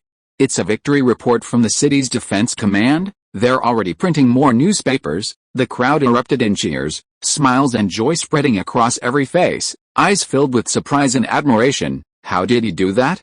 Was it a counter-offensive? I heard Charles' army only numbered a little over 20,000, yet he captured even more Germans. No, the attack on Pavel only had a little over 6,000 men, and they captured several times that number. People discussed it intensely. Most didn't know where Pavel was or what its significance was. They were simply amazed by the number of over 20,000 Germans captured. Meanwhile, at the General Staff headquarters in Berlin, Falkenhayn clearly understood what the fall of Pavel meant. Reinforcements. "I need reinforcements," Falkenhayn said. "I need 2 divisions, no, a corps, General. We don't have any spare troops," Colonel Moritz said. "Then draw troops from the front lines," Falkenhayn shouted. "Or conscript urgently. We can't let Pavel fall under any circumstances." Colonel Moritz didn't answer, only staring silently at Falkenhayn. Falkenhayn vented for a while, then slumped back into his chair, exhausted. Pavel had fallen, and it was irretrievable. That was the reality they had to face. The main armored force of the Charles was there. Pavel was another area suitable for tank warfare. No matter how many troops were thrown in, they would be wiped out by the Charles forces. It was like infantry charging into enemy trenches. The Charles tanks were mobile trenches, and wherever they went, an impenetrable line of defense appeared. After a long silence, Falkenhayn looked at Moritz with a pained expression. "We might have been tricked." "What?" Colonel Moritz didn't understand. "The Charles is actually short of fuel." Falkenhayn gestured towards Pavel on the map. "Have you considered that if the Charles had obtained fuel from the British long ago, as we suspect, he could have simply occupied Pavel?" Colonel Moritz suddenly realized, his face turning deathly pale. "So, everything we've done has been part of the Charles's scheme?" Falkenhayn nodded weakly. How ridiculous they were, thinking they had uncovered a Charles's plot. If you are listening to this novel on a channel other than Fanfic World, it means it was downloaded and re-uploaded without effort. We warmly invite you to visit our channel, Fanfic World. There you will find the original version of this story and many other novels of various genres. We look forward to seeing you dive into a world of incredible novels. Chapter 439: The Final Madness. By the 7th day of the battle, the encirclement had gradually stabilized. Foch's Ninth Army, following the path opened by Char's armored forces, steadily advanced into the village of Pavel, then reached Brussels, perfectly sealing off the encirclement and trapping the German troops who hadn't managed to escape west of Brussels. The Germans attempted several breakouts, but all failed. Char had obtained ample fuel and ammunition from the Ninth Army, ensuring that no matter which way the Germans broke out, their armored and mechanized units could arrive within hours and defeat them. The Germans, lacking air superiority and with their tank units destroyed by Char and unable to rebuild quickly, were helpless against Char's armored forces. Over time, the Char A-1 armored vehicles and even the modified St. Salmon cannon seemed to cast a spell on the Germans. Their mere presence caused the previously disciplined German forces to collapse and flee. Falkenhayn still hoped for a final stand. He telegraphed Lieutenant General Baird, who was commanding from within the encirclement, "Hold on, Lieutenant General. You can get food from the Belgians, and your ammunition can last for another 10 days or so. We have a plan to break through the French lines from within and without and completely defeat them." Lieutenant General Baird looked at the telegram, bewildered. Ammunition could last for another 10 days or so? How did Falkenhayn arrive at that estimate? Most of their ammunition had fallen into French hands when the front lines collapsed, and the intense fighting of the past few days had nearly depleted it. Without large-scale battles, they could only hold out for 2 or 3 days at most. Food could indeed be obtained from the Belgians, and that's what they had always done. However, Lieutenant General Baird had to consider a practical problem. The Belgians would certainly not want to give food to the Germans, and their resistance would only grow stronger, eventually leading to looting or forced conscription. This would inevitably cause conflict, and could even escalate into looting or massacre. Many soldiers thought their end was near, and they wanted to seize this last opportunity to go on a rampage, so once they let loose, it would be difficult to control. But was this really appropriate? Lieutenant General Baird was deep in thought. His considerations weren't about morality, but rather the treatment he would receive after surrendering. Ordering the looting of grain from the Belgians was practically a death sentence. The French and Belgians, once captured, would shame him and drag him to the execution ground like a dog. But if he refused to obey Falkenhayn's orders and discipline his men. Thinking this, Lieutenant General Baird carefully folded the telegram into a small piece and stuffed it into his inner pocket. After a moment's thought, he took his bayonet, cut open the lining of his uniform, and hid the telegram in a hidden compartment. At that moment, French bombers roared down over the German positions. The Germans frantically searched for cover, only to find that what was being dropped from the sky wasn't bombs, but leaflets. The leaflets fell like snowflakes, tumbling and swirling in the breeze before finally settling to the ground. German soldiers cautiously emerged from their hiding places, hesitantly picking up the leaflets, their eyes darting to either side, fearing reprimands from their superiors. But soon, they saw their officers doing the same. A communications soldier handed a leaflet to Lieutenant General Baird, who carefully read it. Charles informs all German officers and soldiers that the battle has reached a point where victory is assured. Any resistance is futile. If you wish to continue fighting, we are happy to oblige. However, we demand that this be a gentleman's battle, unrelated to civilians. If you treat civilians well, we will treat you as prisoners of war with respect. However, if you attempt to harm the Belgian people at this final juncture, I guarantee you will be sent to the guillotine. Note, the guillotine, invented in France in 1792, was widely used and remained the primary method of execution in France for nearly 200 years. It was considered a merciful and quick form of execution until its abolition in 1977. Upon seeing the leaflet, Baird immediately realized his decision was correct. Now, it was time to make contact with the French. Charles was actually trying to win people over. The Germans didn't need to send leaflets as a threat, they were smart enough to know what to do. Charles's leaflets were for the Belgians. Although Charles didn't know what use they were, it was just throwing away some worthless pieces of paper. Why not? Charles treated it as a minor matter, giving the order and then forgetting about it. But for the Belgians, especially those trapped in the encirclement with the Germans, it was a matter of life and death. The Germans are at their wits' end. Will they turn their swords against us at the last moment, or will they take us hostage, or send us to the battlefield to break out first? People trembled with fear, many hiding in their basements, hoping to survive this most dangerous period. Charles tossed down his leaflets, and most of the Belgians who saw the statement were overjoyed, weeping and eagerly spreading the news. Look, Charles is doing his best to protect us. He's our savior, rescuing us from danger time and time again. With a statement, the Germans are much more obedient, aren't they? Of course, they've stopped fighting over food, even though they're still hungry. Paris, France, Officers' Club. Although it wasn't open yet, officers had already crowded in. They needed to drink to celebrate the French victory and proudly clink glasses with others, discussing Charles's achievements as if they were part of it. The officers didn't forget to praise Lucia. You have a wonderful boyfriend, Lucia. He's perfect. Don't let him go, or you'll regret it. You're the luckiest man in the world. All women will be insanely jealous, including Harriet. The officers burst into laughter, remembering Charles shooting Harriet. Lucia could only offer a forced smile in gratitude, a bitter feeling lingering in her heart. Only she knew she was merely Charles's girlfriend in name only. As she served drinks to the officers, Lucia nervously inquired about the situation in Belgium. What's wrong? Gerald teased. Are you worried Charles has lost a battle? No, Gerald. Lucia shook her head anxiously. My parents are in Ghent, and so is my brother. Seeing Gerald's confusion, Lucia added, Ghent is inside the encirclement. I'm worried. Gerald instantly understood. Everyone was speculating whether the encircled Germans might have a last gasp. They'll be all right, Gerald reassured her. Charles will protect them. Lucia nodded slightly, her eyes reddening. Charles might save Belgium, but he couldn't save her parents and family. Chapter 440. A very clever intention. Lieutenant Colonel Fernand entered the club, sat down at the bar, and nodded to Lucia. The usual, absinthe. Yes, Lieutenant Colonel. Lucia skillfully poured 30 milliliters of absinthe into a glass, carefully placing a perforated spoon across the rim and adding a sugar cube to dilute the bitterness. Then, Lucia slowly poured in ice water, stopping at 90 milliliters. Your drink, Lieutenant Colonel. Lucia pushed the glass towards Lieutenant Colonel Fernand. The Lieutenant Colonel's eyes remained fixed on the glass.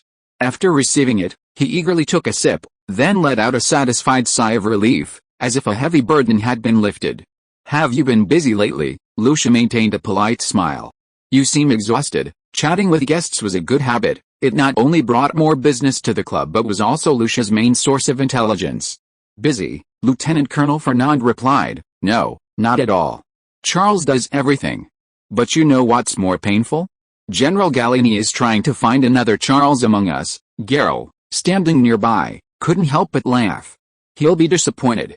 There's only one Charles in the world. Garrel glanced enviously at Lucia as he spoke. Of course, Lieutenant Colonel Fernand replied, distressed. We're all being driven crazy. I wish Charles had never worked at the City Defense Command. Taking another sip of his drink, Lieutenant Colonel Fernand, slightly tipsy, complained, we're suffering here, while Charles is out there having a good time. Lucia was taken aback. Having a good time? Sorry, Lieutenant Colonel Fernand replied, I mean fighting. That seems to be having a good time for him. After all, he's very good at it. Everyone around laughed. Just recently, Lieutenant Colonel Fernand continued, Charles threatened the Germans, leaving them leaflets, if you dare harm the Belgians, I will send you all to the guillotine. God, that's what I've always dreamed of. Lucia, who was mixing cocktails, paused, her movement slowing involuntarily. What did you say? Charles threatened the Germans? Yes, Lieutenant Colonel Fernand nodded. And it seems to have worked. The Germans calmed down. After all, they don't want to lose their lives. Is it true? Lucia asked, half believing. Was this really just drunken talk? Of course, Lieutenant Colonel Fernand replied, then looked at Lucia with a puzzled expression. It's nothing serious. I have no reason to lie. Lucia suddenly burst into tears of joy, putting down the cocktail shaker and hugging Garrel, sobbing uncontrollably. She was wrong. Charles could not only save Belgium, but also her family. Lieutenant Colonel Fernand was completely bewildered. Had he said something wrong? Antwerp, Charles's command post. At this point, Charles finally had time to tour the fortress he was in. Antwerp's fortresses came in two types, pentagonal and triangular, the former offering more space and artillery. Charles's fortress was pentagonal, equipped with two 150mm cannons, four 120mm cannons, two 200mm mortars, and four 77mm rapid-fire cannons. Note, the triangular fortress had two fewer 120mm cannons, and depending on space, might have one less mortar. To Charles's surprise, except for the 77mm rapid-fire cannons, all the other cannons had dedicated elevators, allowing the entire turret to be lowered below ground level when needed to avoid attack. This was a good idea, making it inaccessible to the enemy, then raising it up for a devastating bombardment when enemy infantry attacked. However, the German Big Bertha didn't target these turrets. Instead, it aimed to destroy the entire fortress. Intrigued, Charles ordered his men to try using the elevators to lower a 150mm cannon underground. This was no pleasant experience. The engine roared, its sound trapped inside the fortress, making it resemble a bell that emitted a buzzing noise when struck, with Charles and his men inside. The air quickly filled with a stench of gasoline and exhaust fumes, becoming incredibly murky. Tiny particles were visible floating in the lamplight, clearly artificial smog. Charles quickly called for a halt, inwardly grumbling at this inhuman design. But then he thought it was normal. This was World War I, and safety was paramount. Comfort meant spending money and time, something Belgium, a small country, couldn't afford. Just then, King Albert I entered, holding his nose. Charles suggested, we should go outside, Your Majesty. You might not be able to stand the smell. No, it's all right, King Albert I replied. I can just experience firsthand the hardships the soldiers endure in battle. He lowered his hand, trying to breathe normally, but quickly coughed, choking on the fumes. In the end, the group decided to seek shelter outside the fortress. Smoke billowed from the open iron gate behind them, as if the inside were on fire. I'm alive again, Tijani exclaimed, taking deep breaths. Give me a tent, I'll sleep outside tonight. What about the guards? Charles countered. Are they coming with you? I don't care about your safety, but I'm sure they don't want to die with you. Tijani rolled his eyes. This guy was more concerned about the guards' lives. It wasn't originally like this, Albert I said somewhat awkwardly. Each engine has its own dedicated ventilation vent, but the ventilation system seems to have malfunctioned due to years of neglect. Charles nodded in agreement. The Germans hadn't shown much interest in maintaining it after capturing it, meaning it hadn't been touched for almost a year. It was a miracle it was still operational. After a pause, Albert I asked, Brigadier General, I'm considering something. Would you be interested? What is it? Well, Albert, I said, there's a piece of land for sale north of Antwerp. It's very cheap, only 3 million francs, less than half the market price. I was thinking, why don't you buy it and build a factory there? I mean, Antwerp has a port, separated from England only by a strait. It's perfect for your business, Tijani exclaimed. Wow. Your Majesty, you're already thinking about post-war reconstruction. Of course, Albert, I nodded with a smile. Everyone knows that Charles, besides being a skilled military commander, is also a very successful capitalist. Charles smiled. He believed that Albert I's eagerness to attract his investment with such a favorable price was not only an expression of gratitude but also had another purpose. A very clever one. Chapter 441 Belgium is a country, not a road. July 21st is Belgium's National Day. 85 years ago, Belgium declared its independence on this day, and Prince Leopold was elected its first king. Although the war was not yet over, King Albert I still went to Brussels to hold a military parade. This parade was unusual. It lacked the neat uniforms and equipment of other military units. The troops participating were partisans commanded by Colonel Upton. The soldiers wore a motley collection of uniforms and carried rifles from various countries, British, French, and German. Also present were a dozen tanks and armored vehicles from the 3rd Tank Regiment stationed in Brussels, representing France in the parade. As they marched into the streets, they were greeted by cheers from the crowds. People waved wildly and waved Belgian flags. King Albert I stood on one of the armored vehicles, waving to the crowd with excitement and joy in his eyes. The parade proceeded slowly amidst cheers, eventually stopping at the Grand Place in Brussels, where King Albert I's armored vehicle drove into the center and came to a stop. The image above shows the Grand Place in Brussels, built in the 12th century. It's a small place, but important for Belgian events. King Albert I paused for a moment, waiting for the cheers to subside, before loudly proclaiming to those around him, "Indomitable Belgians, I am so glad that this year's National Day can still be celebrated in Brussels." A cheer erupted.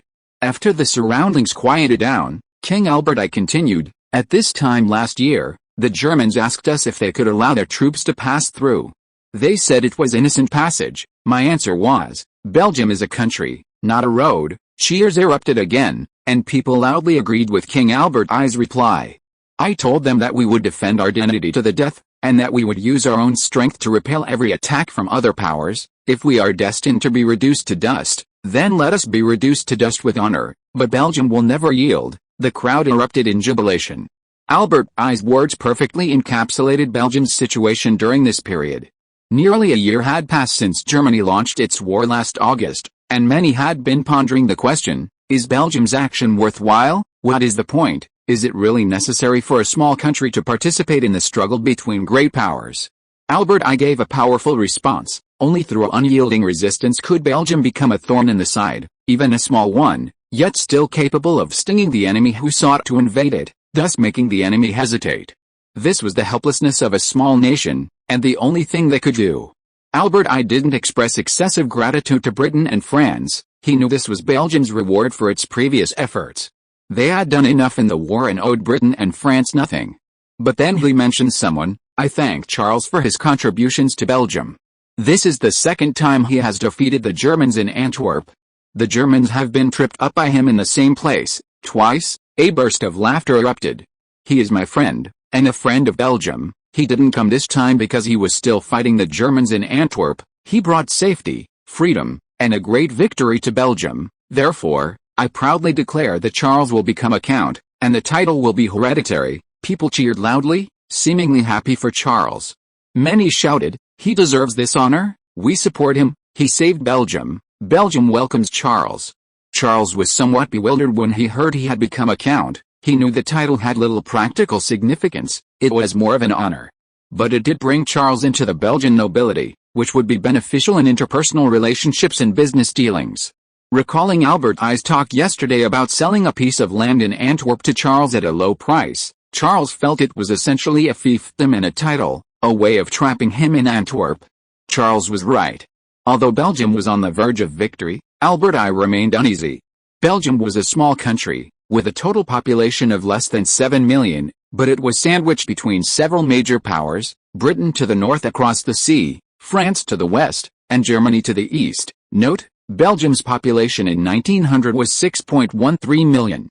For comparison, modern Hong Kong has a population of 7.47 million. If the major powers remained peaceful, it would be fine, but if they went to war, Belgium would unfortunately become the center of their tug-of-war. Last year the Germans invaded, today the French drove them out, and what if the Germans defeated the French next year? Would Belgium be perpetually embroiled in war? Albert I expressed his concerns to Colonel Lytton, who confidently replied, "Your Majesty, with Charles here, you will never need to worry about the Germans invading again." Albert I nodded, "Yes, I believe that. But that's on the condition that Charles is here." Colonel Lytton looked at Albert I, puzzled. Albert I sighed, "Not all French troops are under Charles's command, Colonel. And not every unit is Charles's unit. We've all seen it, the other French units aren't much better." Colonel Lytton suddenly understood and nodded in agreement. Take, for example, Foch's Ninth Army. Charles's troops had penetrated the German defenses from Cambrai to Antwerp with a single shot. If it weren't for the sea ahead, Colonel Lytton had reason to believe they could have continued advancing easily.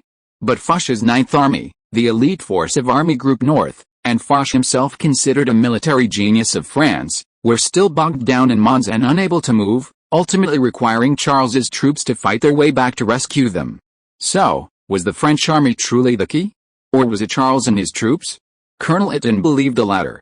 After a moment's consideration, Colonel Lytton suggested, "Your Majesty, I think we should keep Charles in Belgium." "You think I haven't tried?" Albert I smiled and shook his head. "When he was just a second lieutenant, I hoped he could lead the Belgian army, but he refused without hesitation." Albert I's smile was somewhat bitter. It turned out Charles was right. He had become a general of France, and in the foreseeable future, he would rise to the very top of the French military. Why should he be tied down by a small country like Belgium? Colonel Lytton hesitated for a moment, then suggested, "Your Majesty, as a French general, he may disagree with leading Belgium. But as a capitalist, I believe he cannot refuse the benefits Belgium can bring him." "What?" Albert I looked at Colonel Lytton in surprise. He hadn't expected the colonel to have such shrewdness. Chapter 442 The Fork in the Road in Belgium. Charles found the plot of land Albert I had mentioned on the map. It was located north of Antwerp, 2 kilometers from the port, 1.5 kilometers from the train station, and a highway just 100 meters away. It reportedly included a factory area already built, along with several dormitories and office buildings ready for immediate use. Albert I explained that it had originally been a British-invested bicycle factory, which had closed before the war for a fear of being affected. Charles roughly calculated that the 2,000 square meter plot cost 3 million francs, less than 1,500 francs per square meter, and came with all the necessary facilities, practically a freebie. While land prices were cheap during wartime, they weren't this low. Moreover, with Charles's victory, Antwerp's land prices had skyrocketed, especially near the port. Many investors hoped to buy at the bottom but couldn't find a way, while Albert I presented this prime piece of land to Charles. More importantly, this area was safe, it was close to the sea, within range of naval guns, and Antwerp's escape route. If another enemy attacked in the future, it would be the last place Antwerp fell. But Charles was unmoved. In Charles's command post, he took Albert I and Colonel Lytton to the lounge to discuss the matter. After all, it was a business matter, and it felt somewhat inappropriate to openly haggle in the office in front of the staff officers and communications soldiers. Perhaps to save electricity, the dormitory lights were dim, and the air was filled with a musty and sour smell. The beds were bunk beds, and the small room of a few square meters could only accommodate 4 soldiers. Charles and the other 2 looked a bit cramped standing in it. The only furnishing was a small single table at the far end. Charles spread out a map on the table and circled the area Albert I had mentioned with a pencil. "I admit this is a very profitable deal, Your Majesty," Charles said with a hint of regret. "It's just that I haven't yet figured out what kind of business I can do here. As you know, I mainly produce military equipment, which doesn't require frequent import and export. Military equipment is different from other products, it involves more technology and patents. Once those 2 things are resolved, other countries can basically produce it themselves without needing to set up factories in Antwerp and then sell it, especially Britain."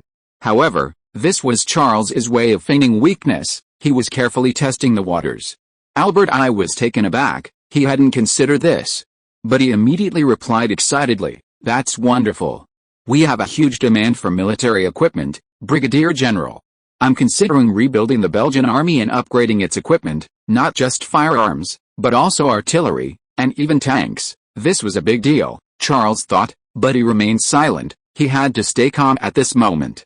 Albert I turned his gaze to Colonel Eaton. Colonel Eaton seemed lost in thought, pausing for a moment before reacting. He exclaimed in surprise, "We can get this equipment? That's wonderful." He turned to Charles, cautiously asking, "I hope to build a Belgian army like yours, General. If possible, I also hope you can train them." His voice trembled with excitement, his eyes filled with uncertainty. He worried that this was Charles's closely guarded secret. After all, it was equipment and tactics that could potentially dominate the battlefield. "That's not difficult," Charles replied calmly. "You just need to import it from France. France is right next door. As for training, since I'm selling you the equipment, of course I'll teach you how to use it." "Really?" Colonel Eaton's eyes lit up instantly. "That's fantastic, Brigadier General. Thank you very much. I can't wait to see that day." This was an unexpected surprise for Colonel Eaton. He had considered the future of the Belgian army more than once. It was already difficult to conscript a few 100,000 soldiers from a population of less than 7 million, but a few 100,000 soldiers wouldn't even be enough to fill a tooth gap in the face of major powers. This is the main reason why Belgium has always been keen on building fortresses, and has spared no expense in doing so. But now it seems that fortresses cannot guarantee Belgium's security. So, Colonel Eaton then thought of Charles's army. Charles's army only had a little over 20,000 men, yet it was able to defeat the powerful German army that had surrounded more than 100,000 men with ease. What would happen if Belgium's hundreds of thousands of men could be transformed into Charles's army? Yes, this is what Belgium needs. Albert I, however, hesitated on this point. He was not against Charles, but rather did not quite agree with Colonel Eaton's viewpoint. "I've been considering a question, Brigadier General," said Albert I. "I'd like to take this opportunity to ask you about it. The fortresses have clearly played a role in this war, allowing our small forces to hold out against a powerful German offensive for over 2 months. Note, Albert I was referring to the surrender of Antwerp. If Ypres is included, Belgium held out throughout World War I, although most of the troops fighting in Ypres were not Belgian. So now," Albert I gestured to those around him, "are we going to abandon this proven path of development?" "Your Majesty," Colonel Eaton objected, "it has not proven to be correct. I believe the opposite is true. It cannot withstand the German cannons. We are doomed." "But what if we have Charles's bombers?" Albert I countered. "Bombers can destroy cannons. Wouldn't we be able to withstand all attacks?" Colonel Eaton was speechless, for things did indeed seem as Albert I had said. Hearing their argument, Charles seemed to understand that Belgium was at a crossroads in its development strategy. Should it develop armored and mechanized forces like Charles, or continue with its previous tradition of building better and more advanced fortified positions? This posed no conflict of interest for Charles. Regardless of Belgium's choice, Charles would be the beneficiary. In the former, he would provide all the equipment for the armored and mechanized forces. In the latter, the fortifications would likely be built by Charles, a military expert, as he knew how to defend and fortify. Charles didn't say much, only looking at Albert I and saying, "Your Majesty, you only need to recall how I broke through Antwerp." Albert I was stunned, then his mouth hung open, unable to speak. Colonel Eaton suddenly realized, finding the most compelling evidence, yes, the Brigadier General's armored forces easily broke through the Antwerp defenses at night, and it was the German-held Antwerp defenses. These fortifications are almost useless at night. They can't see the enemy, so of course they don't know where to fire. Chapter 443 Mobile Defense. A flicker of hesitation crossed Albert I's eyes. "You mean, we should develop armored forces?" Colonel Eaton nodded vigorously. "That's exactly right, Your Majesty. Tanks are essentially fortresses, mobile fortresses. The money we spend building a fortress is enough to buy hundreds of tanks.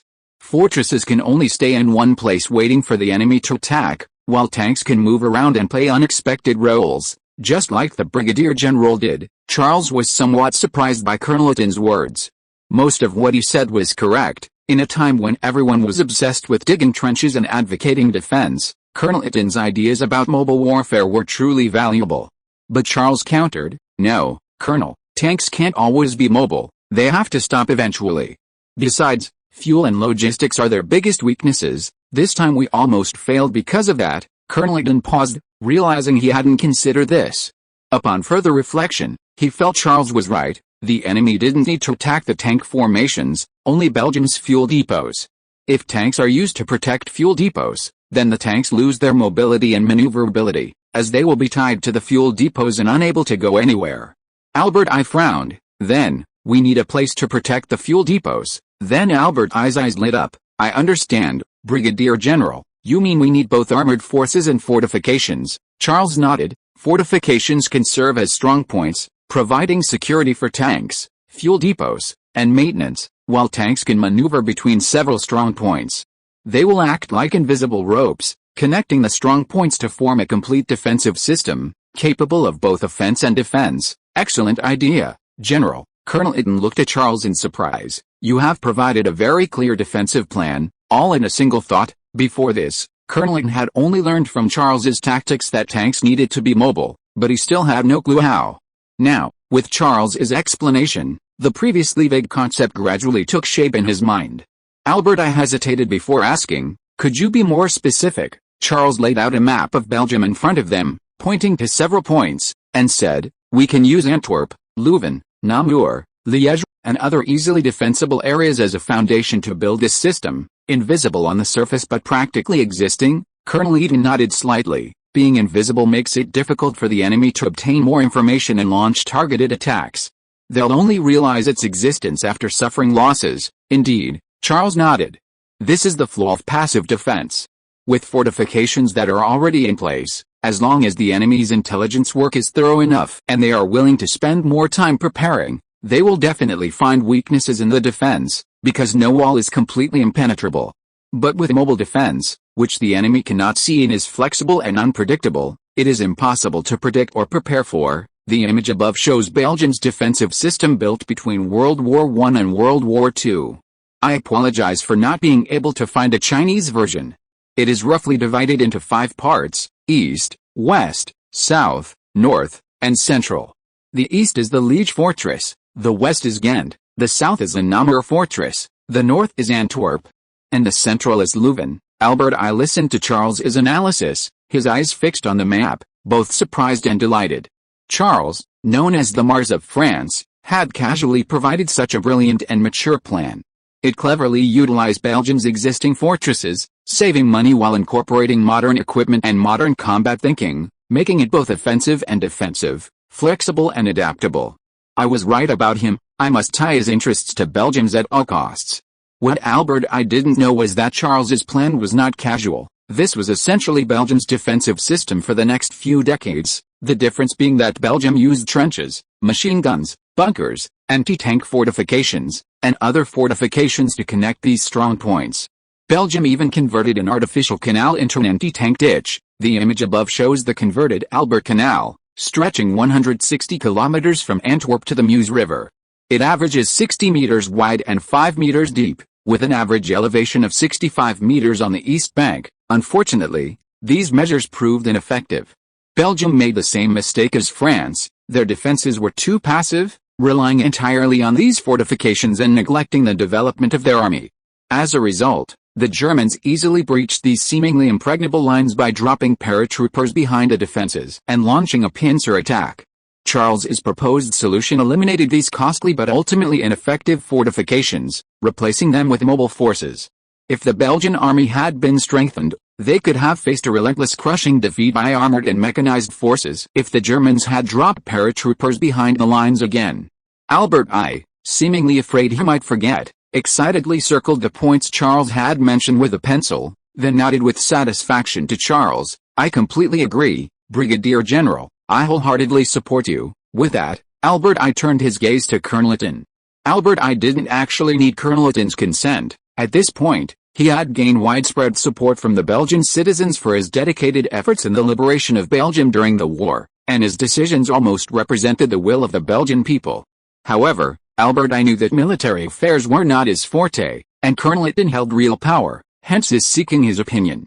Colonel Itten nodded without hesitation. Of course, Your Majesty, I also agree with this plan. There is no better one. At this point, Charles steered the conversation back to the main point. But if we're going to do this, I mean maintaining and upgrading the fortresses while simultaneously building a modern army, it seems unnecessary for me to set up a factory in Antwerp. Charles then added, "As I said, you can simply purchase equipment from France." "No, Brigadier General," Albert I objected, "we need an arms factory, at least on Belgian territory." He didn't explicitly state the reason, but Charles understood. Belgium had to guard against more than just Germany. One day, France might also become an enemy. Albert I was unwilling to become a puppet of France, a fundamental political wisdom for any leader. Chapter 444 Security.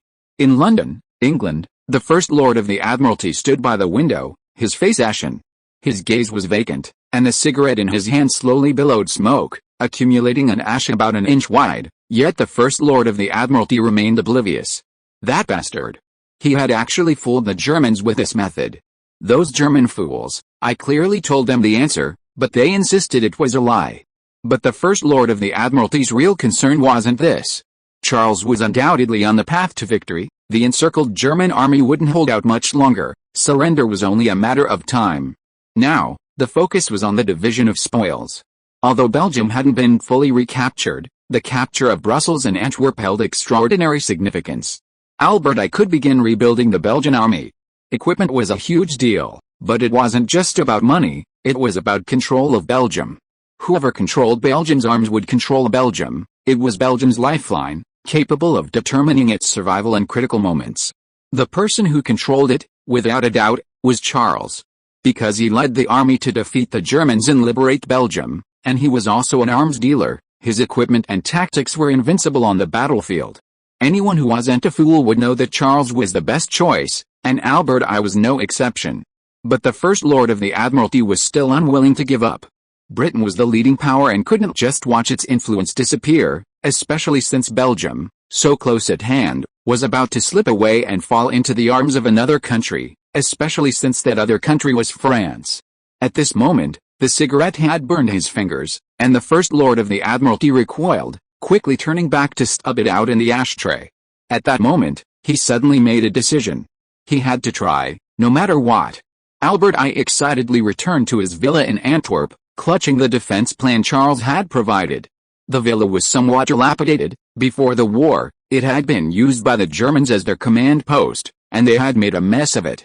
A small battle had taken place on the day of the recapture, during which the Germans resisted for a while to buy time to burn documents. This left the villa riddled with bullet holes and wooden walls blasted open by grenades. But Albert I didn't mind. Despite Colonel Eton's objections, he insisted on staying there. "You have no idea how fortunate I am to be back here, Colonel. No matter how dilapidated it is, it's still my home." The carriage pulled through the gate, and a guard told Albert I, "Your Majesty, General Winter has arrived. He's waiting for you in his study." Albert I's face darkened, and he couldn't help but grunt. The carriage stopped, and Albert I removed his gloves and hat, handing them to the approaching servant, his steps hesitant. He had initially intended to give General Winter a hard time, but ultimately decided it wasn't necessary. Walking along the broken passageway into the study, Albert I's first words to General Winter were, "You've come just in time, General. I suppose you must have brought us fuel." General Winter blushed. He sensed the sarcasm in Albert I's words. "I apologize, Your Majesty," General Winter explained. "It was an accident." Albert I interrupted General Winter. "I believe it was an accident, definitely a German submarine." Without a doubt, Albert I's words made it difficult for General Winter to explain further. General Winter sighed inwardly. Everyone knew the truth. Any explanation was superfluous. The Prime Minister's actions had once again proven wrong. Only he himself would bear the consequences. "I wish to offer some compensation, Your Majesty," General Winter said. "We can help your country rebuild its army." "Help?" Albert I's lips curled into a sneer. "Like helping us fight the Germans?" "No, Your Majesty," General Winter replied. "We can provide free assistance to your country's artillery production lines, and if needed, we can also share fighter jet technology." General Winter had done his homework before coming. After receiving the Prime Minister's orders, even before setting off, he was already thinking, what does Belgium need? Rifles. Belgium had previously obtained a production license from the German Mauser Company and now had the capability to produce them independently.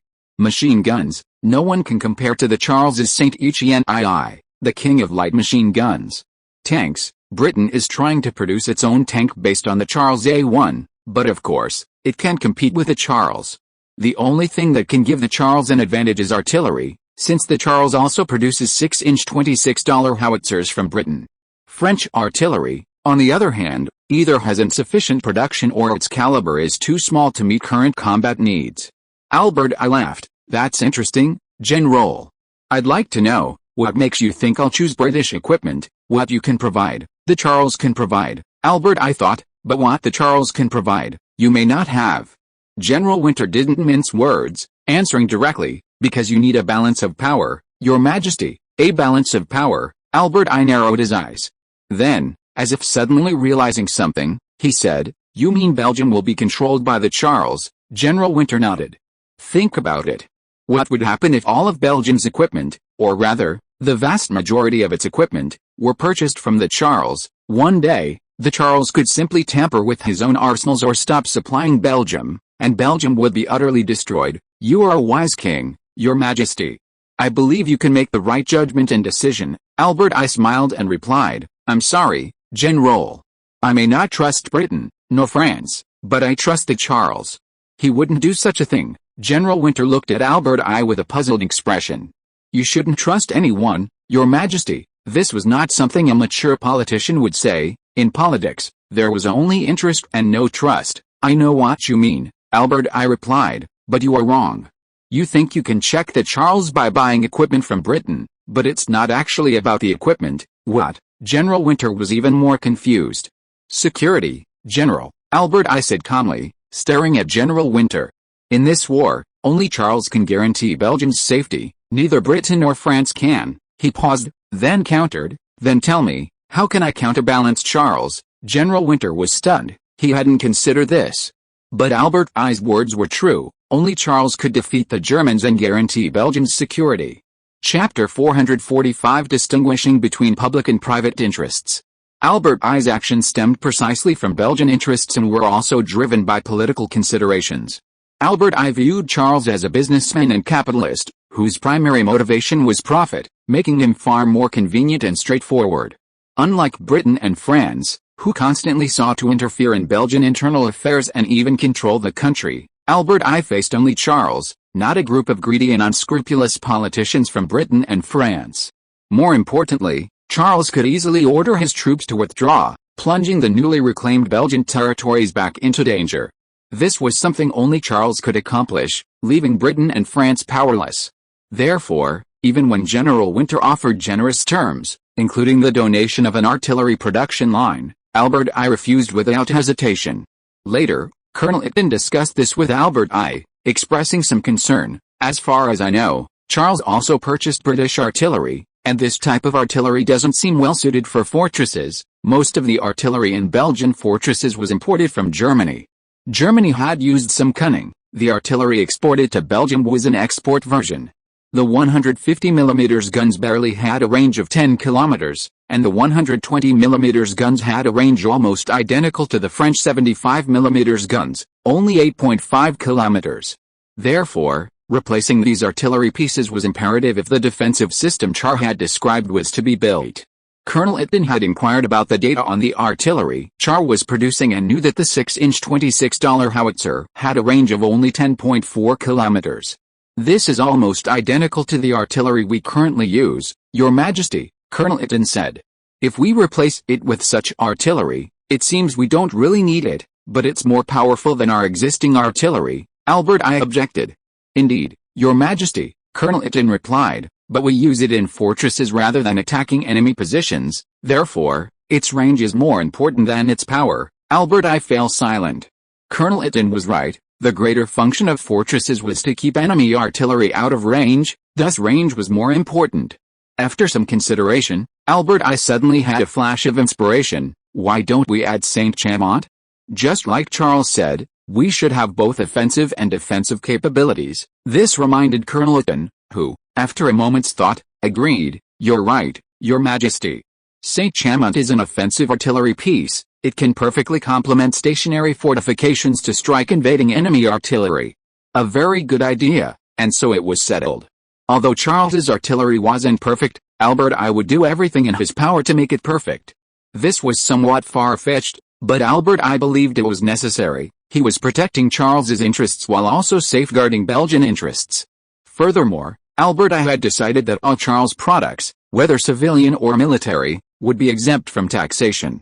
This would not change, at least not during the 10 years that Charles was building Belgium's defense system. The immediate priority was to purchase the Saint Etienne II machine gun, a game-changer for infantry firepower. Ideally, Charles would establish a factory in Belgium. The land in Antwerp isn't big enough, so let's find another one. Charles, commanding from the fortress, didn't think about all that.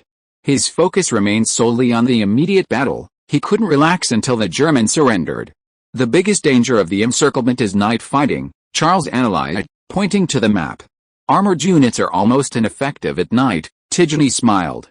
Units incapable of night fighting have defeated the Germans twice. Charles paused, then recalled Christine's night raid on the German 1st Tank Division in Cambrai using the Saint Salmon M21. Tigeny included that as well.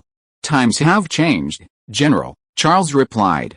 The previous victories were more about catching the enemy off guard. The armored units didn't actually play a significant role. I know, Tigeny nodded. But I don't think we need to worry too much about that, because we have Molotov cocktails. Seeing Charles's questioning look, Tigeny added, yes, I've distributed them to the 9th Army. They've prepared many of these.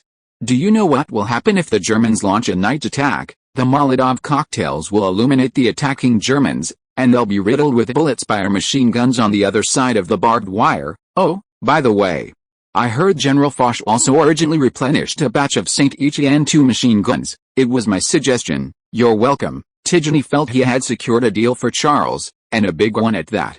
One day, Foch's Army Group North would be fully equipped with Saint Etienne IIs. But Charles didn't care at all. You think I need to thank you? Saint Etienne IIs are in high demand right now. Why would someone need your help to promote something that everyone else is scrambling for? Foch's 9th Army was specially approved due to the urgency of the situation, otherwise, it wouldn't have been his turn. Fine, Tigeny rolled his eyes.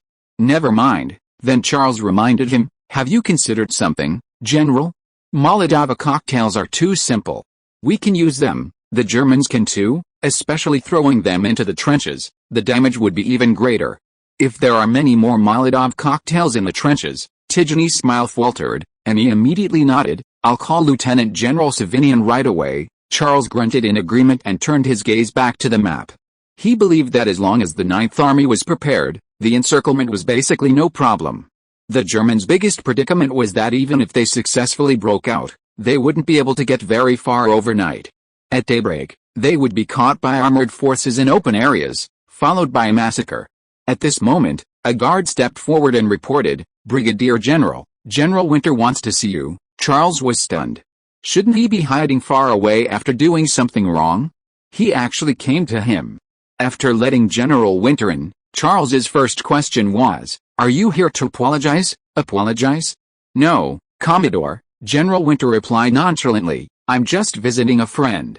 I heard he just won a great victory, and the whole world is talking about him.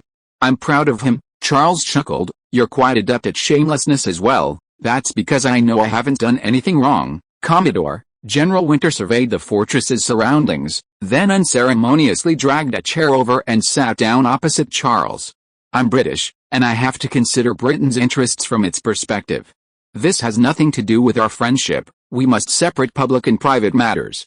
Don't you think? Interesting. Charles slammed his pencil down on the table, staring expressionlessly at General Winter, and asked, word by word, I'd like to know, are you considering things from Britain's perspective or from the perspective of the First Lord of the Admiralty? Furthermore, what benefits have you gained? If you are listening to this novel on a channel other than Fanfic World, it means it was downloaded and re-uploaded without effort. We warmly invite you to visit our channel, Fanfic World. There you will find the original version of this story and many other novels of various genres. We look forward to seeing you dive into a world of incredible novels. Chapter 446. If anyone disagrees, then let's fight. General Winter was speechless. Charles was right. The difficulties and uncertainties caused by secretly intercepting fuel were clearly not in Britain's interest. Finally, General Winter sighed and replied helplessly, actually, this isn't entirely the First Lord of the Admiral's intention, Commodore. I also hope you can return to the Dardanelles to command the overall situation, because, Hundreds and thousands of people are losing their lives there every day. General Winter's eyes showed distress. He often saw these numbers and understood them deeply.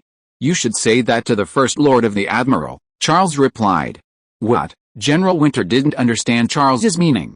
Charles countered, have you forgotten the purpose of attacking the Dardanelles? Of course not, General Winter argued. It was to open a new front and break the stalemate. Charles spread his hands and looked around. General Winter suddenly realized that the stalemate on the front lines had been broken by Charles's armored forces, and thus the Dardanelles campaign had lost its strategic significance.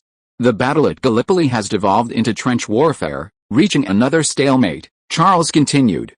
The way to break it is now before you. General Winter stared blankly at Charles, then quickly realized, you mean, armored forces? Yes, Charles nodded. Use armored forces to break through the trenches.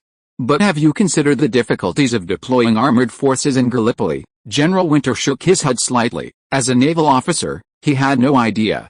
Charles analyzed, first, you have to transport the armored forces to Gallipoli. Second, you have to ensure their fuel, spare parts, and maintenance in the high salt, high humidity region. Finally, you have to order your troops to level the mountains of Gallipoli, because they are unsuitable for armored warfare. General Winter's mouth hung open.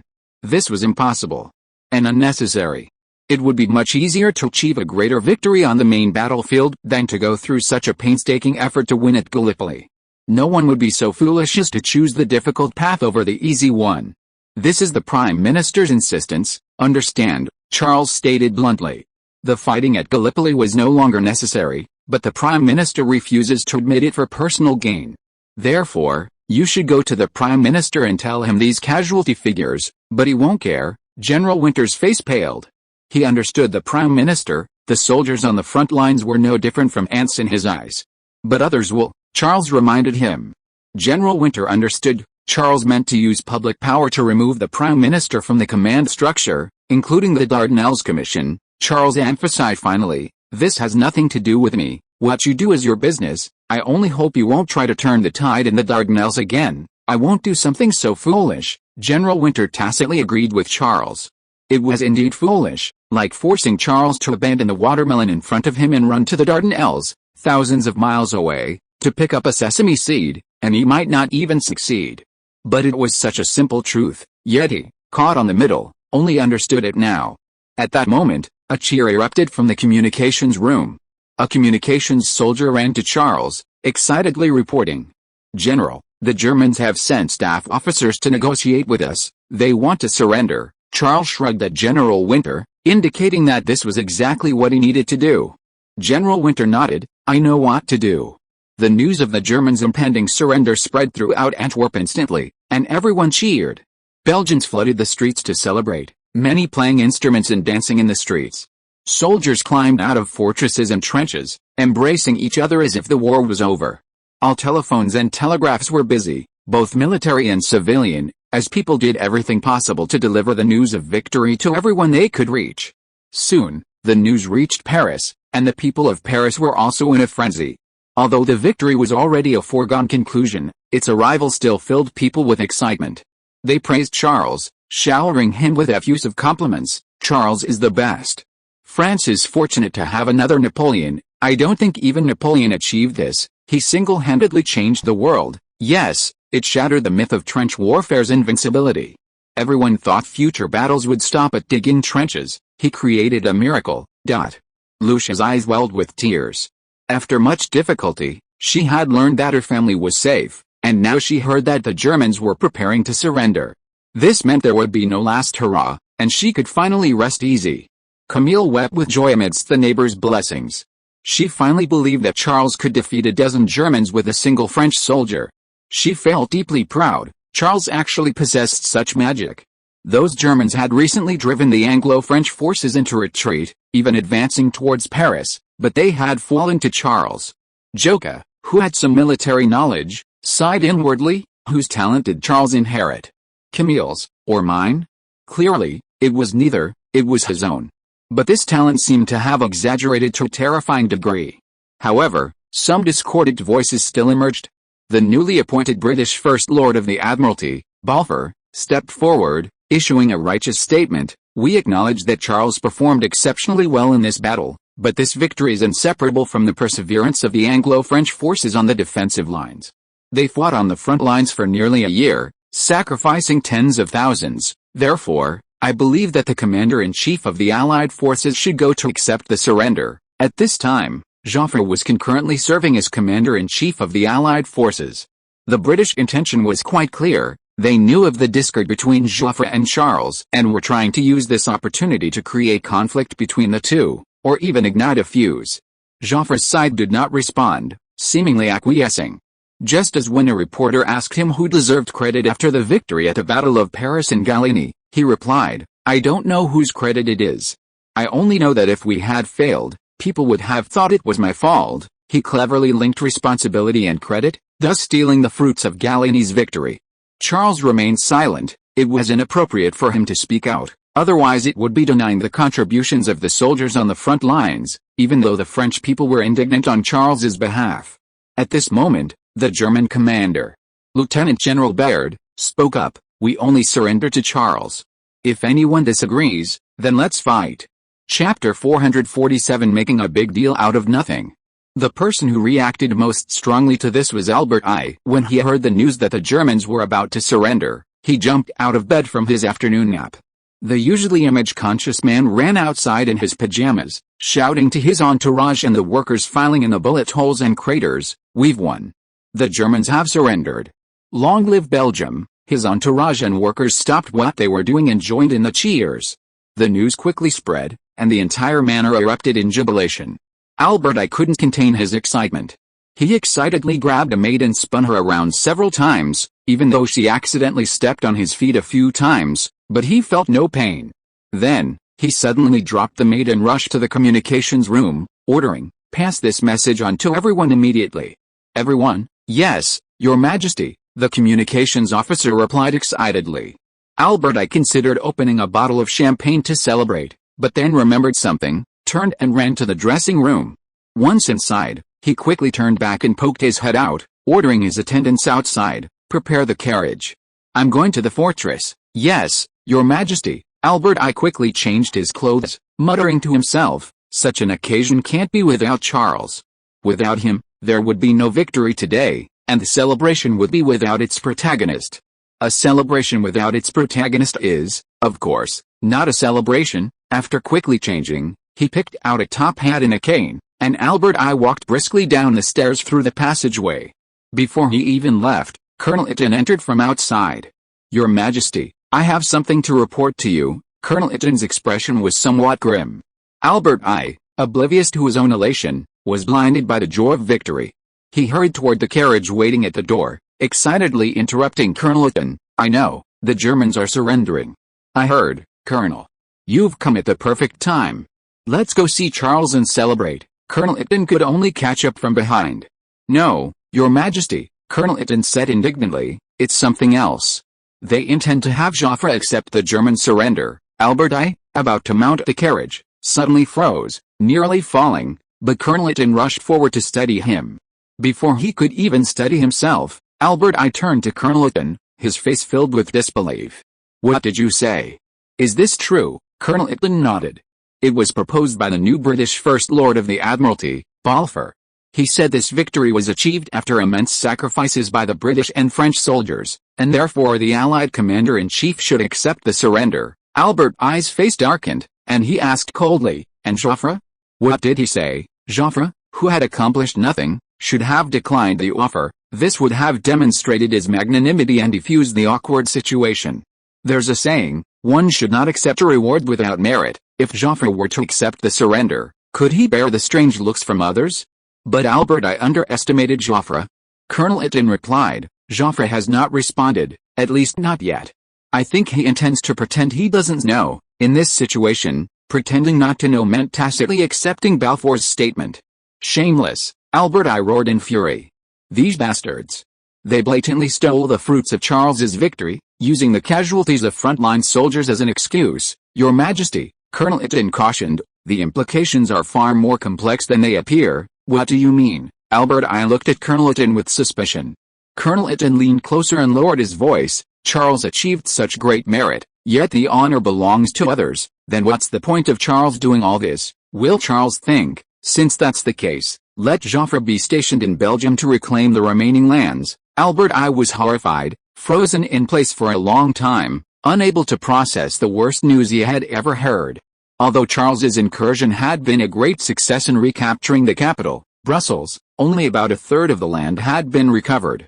If Charles abandoned his post, who had reclaimed the remaining lands? That idiot Joffre? If he were to come, let alone reclaim them, even holding on to the existing lands would be a problem. Moreover, Charles would need to build a defensive system in the future. No, Albert I's expression changed drastically. He quickly climbed into the carriage and said anxiously to Colonel Lytton, "Get in. We must see Charles immediately." At Charles's command post, Charles had just seen off General Winter when he heard that the British had proposed let Joffre accept the surrender. Fantastic, Tidjane said sarcastically. He was nowhere to be seen during the battle, but he's at the forefront of the surrender ceremony. Truly a brave and fearless commander-in-chief. Seeing that Charles didn't react, Tidjane asked suspiciously, "You seem to have accepted it calmly. What else could I do?" Charles replied calmly, "Protest against them with a gun. Perhaps you should do that," Tidjane said with displeasure. This was not only unfair to Charles, the commander of the mechanized division, but also to the commander of the armored division and all his officers and soldiers. "Let him be," Charles said with a slight smile. "If he can swallow this fruit without choking." What? Tidjane didn't understand Charles's meaning, then seemed to understand. He shook his head with a smile. "You think Joffre is too ashamed to swallow it? You underestimate him, Brigadier General." Charles just smiled and didn't explain further. He felt he couldn't remain silent any longer. Charles himself didn't feel much about it. He always focused on practical benefits rather than empty fame, which was what a smart capitalist should do. A shrewd capitalist would always keep a low profile rather than put himself in the spotlight. But this matter could affect the morale of the troops. As Tidjane said, Joffre wasn't there during the battle, but he and his troops were there to accept the surrender. So what about the armored and mechanized units that directly participated in the battle? Did they risk their lives to achieve such a victory on the battlefield? If this matter was left like this, in the next battle, all the officers and soldiers would be thinking about one question: will the merits we achieved this time go to someone else as before? This would create a sense of complacency, which is dangerous and even fatal on the battlefield. Charles would never put his troops in such danger. It would be no different from putting himself in danger. Therefore, Charles was not as indifferent as he appeared. He intended to make Joffre back down, and preferably make a big scene to thoroughly humiliate Joffre. Chapter 448 Newspaper Office on a Motorcycle. When Albert I approached Charles, Charles was nonchalantly signing documents. Albert I cautiously asked, "Brigadier General, have you heard? They're preparing to have Joffre surrender." "Yes, I have," Charles nodded calmly. "What do you think?" Albert I asked again. Before Charles could answer, Albert I indignantly retorted, "This is outrageous. Everyone knows this is your doing. We cannot tolerate this. Besides, they haven't even considered Belgium.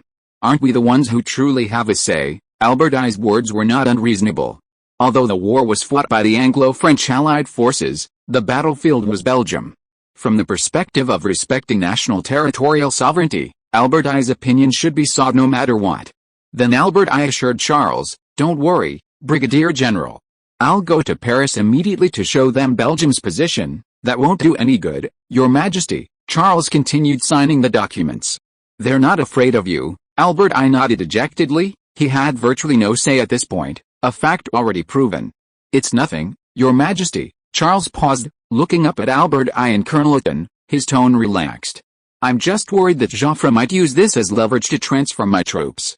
You know, they're unlikely to leave after accepting the surrender, or let us continue guarding this land. That would give them ammunition." Albert I's heart skipped a beat. He had been worried about Charles being emotional, but now it seemed the problem wasn't with Charles, but with Joffre. After thinking for a moment, Albert I realized Charles was right. If Joffre accepted the surrender, he should lead his troops to occupy the besieged area and disarm the besieged German forces. So, they couldn't just steal Charles's victory and then have his troops stationed and protected along the Antwerp line, could they?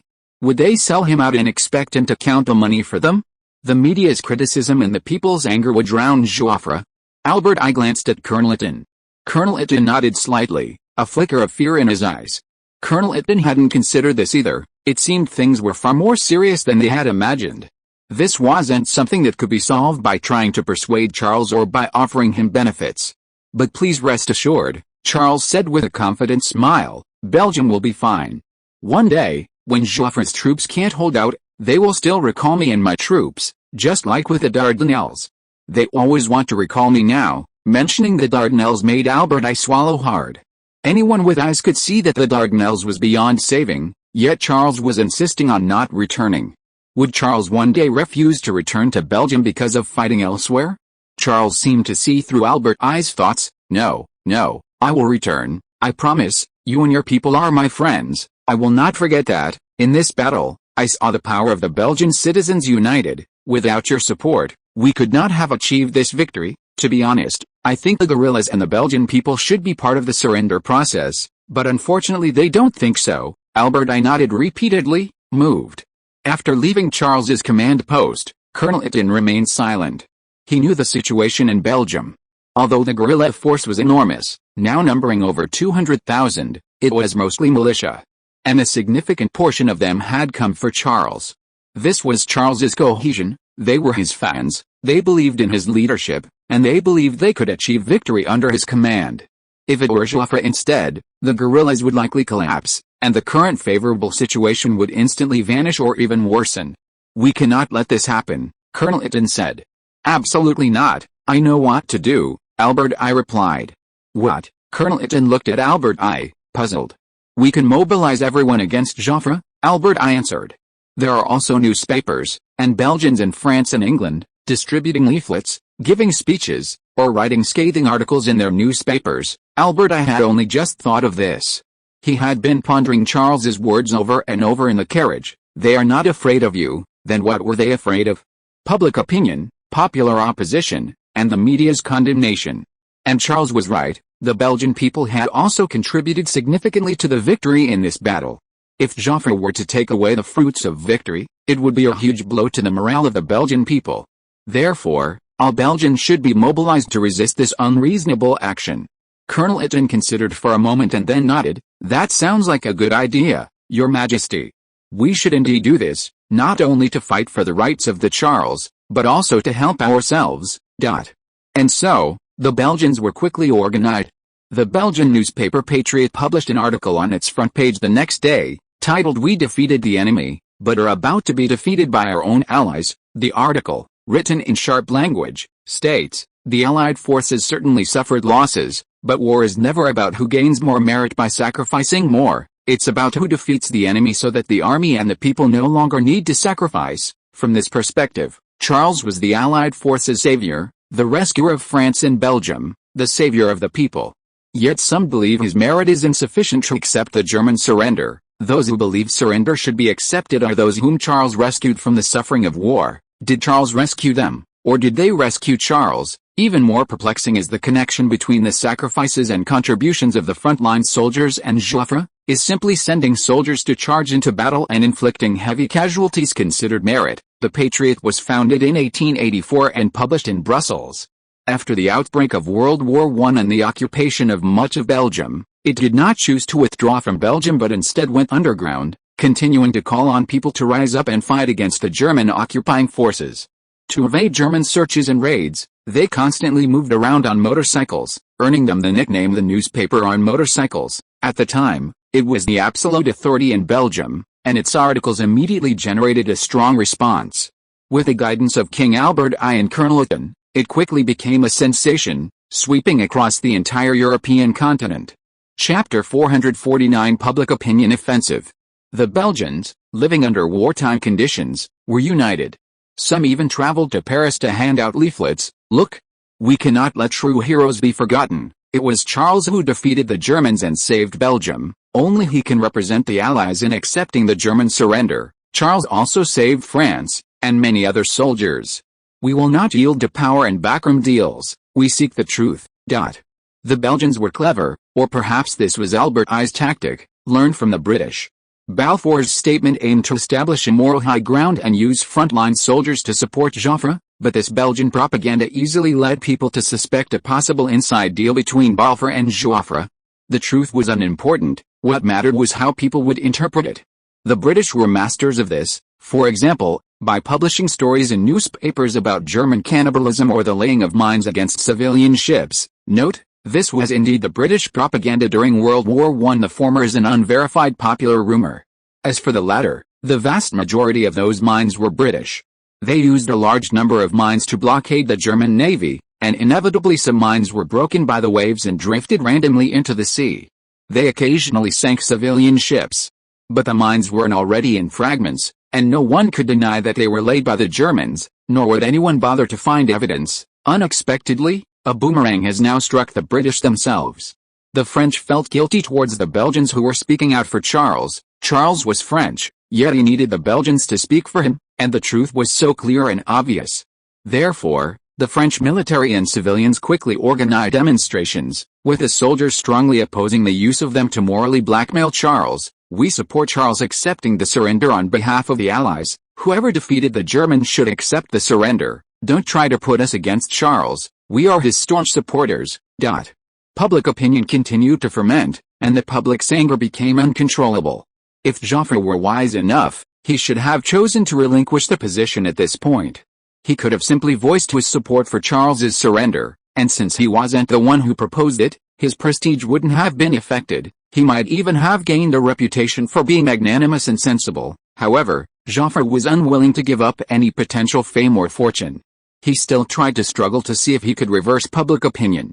Therefore, he emphasized the 1st Special Artillery Regiment's victory at Cambrai through the newspapers. As everyone knows, the 1st Special Artillery Division achieved a great success at Cambrai. I believe that victory was decisive. In that battle, we routed the main German armored forces, which laid the foundation for the victory in the Second Battle of Cambrai. Of course, I will not argue about the surrender, because Charles's success is equally important, but we cannot quantify success and compare which is more important. I respect the public's choice, although many people don't know much about military matters. This was a very successful rhetoric. Joffre cleverly exploited the role played by the 1st Special Artillery Division, causing people to doubt themselves. Do we think Charles was more successful because we don't understand military matters? At this time, Joffre didn't realize that his seemingly brilliant statement had actually cut off his own escape route. Just as people were half believing, a piece of news suddenly broke. In the First Battle of Cambrai, the 1st Special Artillery Division's victory in the night battle was not under Joffre's command, but under Charles's idea. A wounded and retired staff officer of the Special Artillery Division told the media, "I can testify to this. At that time, the 1st Special Artillery Division was in trouble. Our tanks were no match for the German Upper Silesia. Major General Christine was helpless, but the commander-in-chief, referring to Joffre, still ordered us to attack. We were almost in a desperate situation. In desperation, Major General Christine could only call Charles for help. Charles's reply was only 2 words, night battle, and we won." Public opinion boiled over once again. The focus of the debate instantly shifted to Joffre, with many exclaiming, "So Joffre was the one who didn't understand military matters, so all the credit belongs to Charles, including the First Battle of Cambrai. Shameless Joffre. He was saved by Charles, yet he's trying to use that to defeat Charles."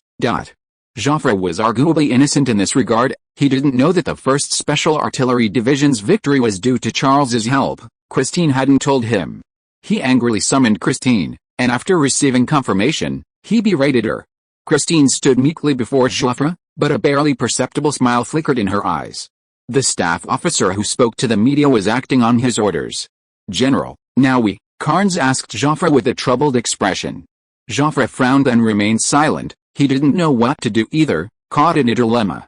Admitting his mistake would be a heavy blow to his prestige. Refusing to admit it, however, presented undeniable facts, and they even had witnesses. The key point is that prestige is crucial for Joffre. The reason the Parliament allowed him to remain commander-in-chief wasn't because of his exceptional command abilities, but because he was being molded into a hero to unite the French military and the people. If he couldn't even achieve that, his time as commander-in-chief would be over. So, Joffre gritted his teeth and turned to Christine. "Is there any battlefield record of this?" "Of course not, General," Christine replied. "If there were, it would have been known throughout the land long ago," Joffre grunted, his face expressionless. "Then it's a rumor. You never received a telegram from Charles." "Understand, General," Christine said hesitantly. But Major Erd, you don't need to worry about him, Joffre interrupted Christine. Christine replied with difficulty, understood, this guy probably wanted to bribe Major Erd to change his mind. That bastard, I've actually served under him for so many years. Joffre's obsession with fame and fortune was unimaginable to others. He would never give up until the very last moment, even if it meant resorting to any means necessary. But just then, a communications soldier rushed up to Joffre. General, German Lieutenant General Baird has issued a statement through the Belgian newspaper Patriot, saying that they will only surrender to Charles. Joffre looked up at the communications soldier in shock, his fat face twitching uncontrollably. Chapter 450 Charles's Promise. Friday was a clear, cloudless day. The German troops stationed in Ghent, Belgium, assembled early in the morning. Under the orders of several French majors, they lined up in long rows, neatly stacking their rifles in front of prepared wooden crates, and underwent body searches. They then removed their helmets, belts, and rank insignia before being allowed to proceed to the other side. It was Charles's troops who came to accept the surrender. The surrender was finalized only after Lieutenant General Baird, the German commander, declared that they were surrendering only to Charles. Joffre finally gave up the struggle, issuing a hypocritical statement in the newspaper. Charles deserves this honor, his achievements are unparalleled, and as commander-in-chief, I am proud of him, but admitting defeat now seemed too late.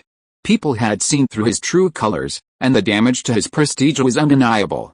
Prestige seemed unimportant to a victorious general like Charles. Even if it was damaged, a few more victories would quickly make people forget and cheer for him again. But for a commander like Joffre, who had achieved almost nothing on the battlefield, it practically meant the end of his career. Many people, including French parliamentarians, were pondering the question, is there any need for Joffre to remain in the position of commander-in-chief? Would it be more appropriate to replace him? Once people had this thought, they would scrutinize Joffre's every word and action with a magnifying glass, and Joffre's fate would be sealed. Charles led his troops on foot into Ghent as a sign of respect for the German army. You don't need to do this, Brigadier General, Tigny objected. Do you know what the Germans did when we lost the Franco-German War? Before Charles could answer, Tigny launched into a tirade, his eyes blazing with anger. Wilhelm I rode into Paris on a tall horse, surrounded by nobles and royalty, with French nobles on both sides of the road, sent to greet him. They were all groveling and trembling, terrified that the Germans would send them to the guillotine. While Wilhelm I didn't do that, he chose to hold his coronation at Versailles and declare the establishment of the German Empire. This has become a wound in the heart of every Frenchman, one that will never heal. The image above shows Kaiser Wilhelm I being crowned at Versailles. Tigny's implication was that Charles should humiliate the surrendered German army in the same way the Germans had humiliated the French, to avenge the defeat. But Charles replied, and then? Would the other Germans, to avoid such humiliation, choose to resist to the end? Tigny was taken aback, then understood, and his gaze towards Charles held even more admiration. This was the mindset of a military strategist. Unlike ordinary people who act impulsively, he considered everything from the perspective of military interests. Since Charles chose to walk, the other officers, including Albert I, also chose to walk. Behind them followed the rumbling tanks, armored vehicles, and Saint-Mont self-propelled guns. The column was short, consisting of one battalion each of armored and mechanized units, totaling only a little over 1,000 men and a mere 20-odd tanks.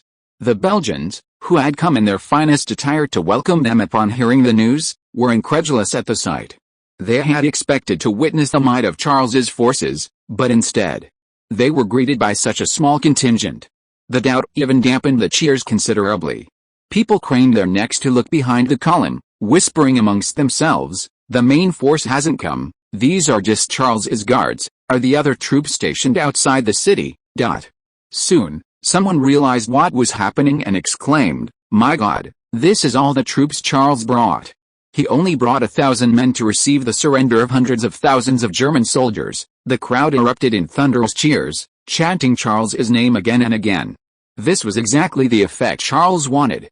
Before this, Charles never appeared in public at specific times, fearing assassination by the enemy.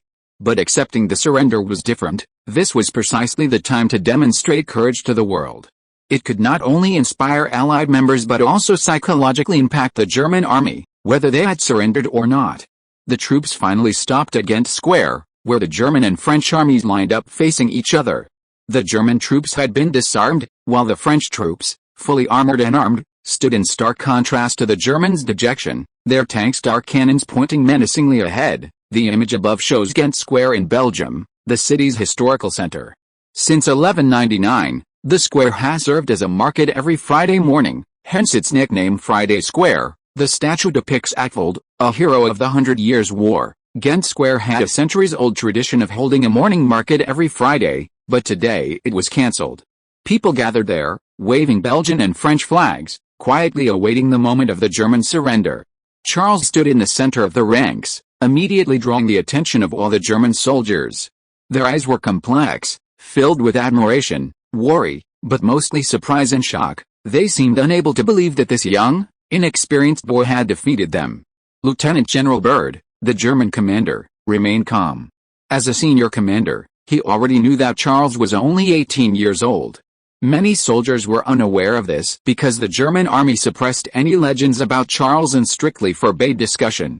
The German High Command believed that even discussing Charles's achievements could negatively impact troop morale.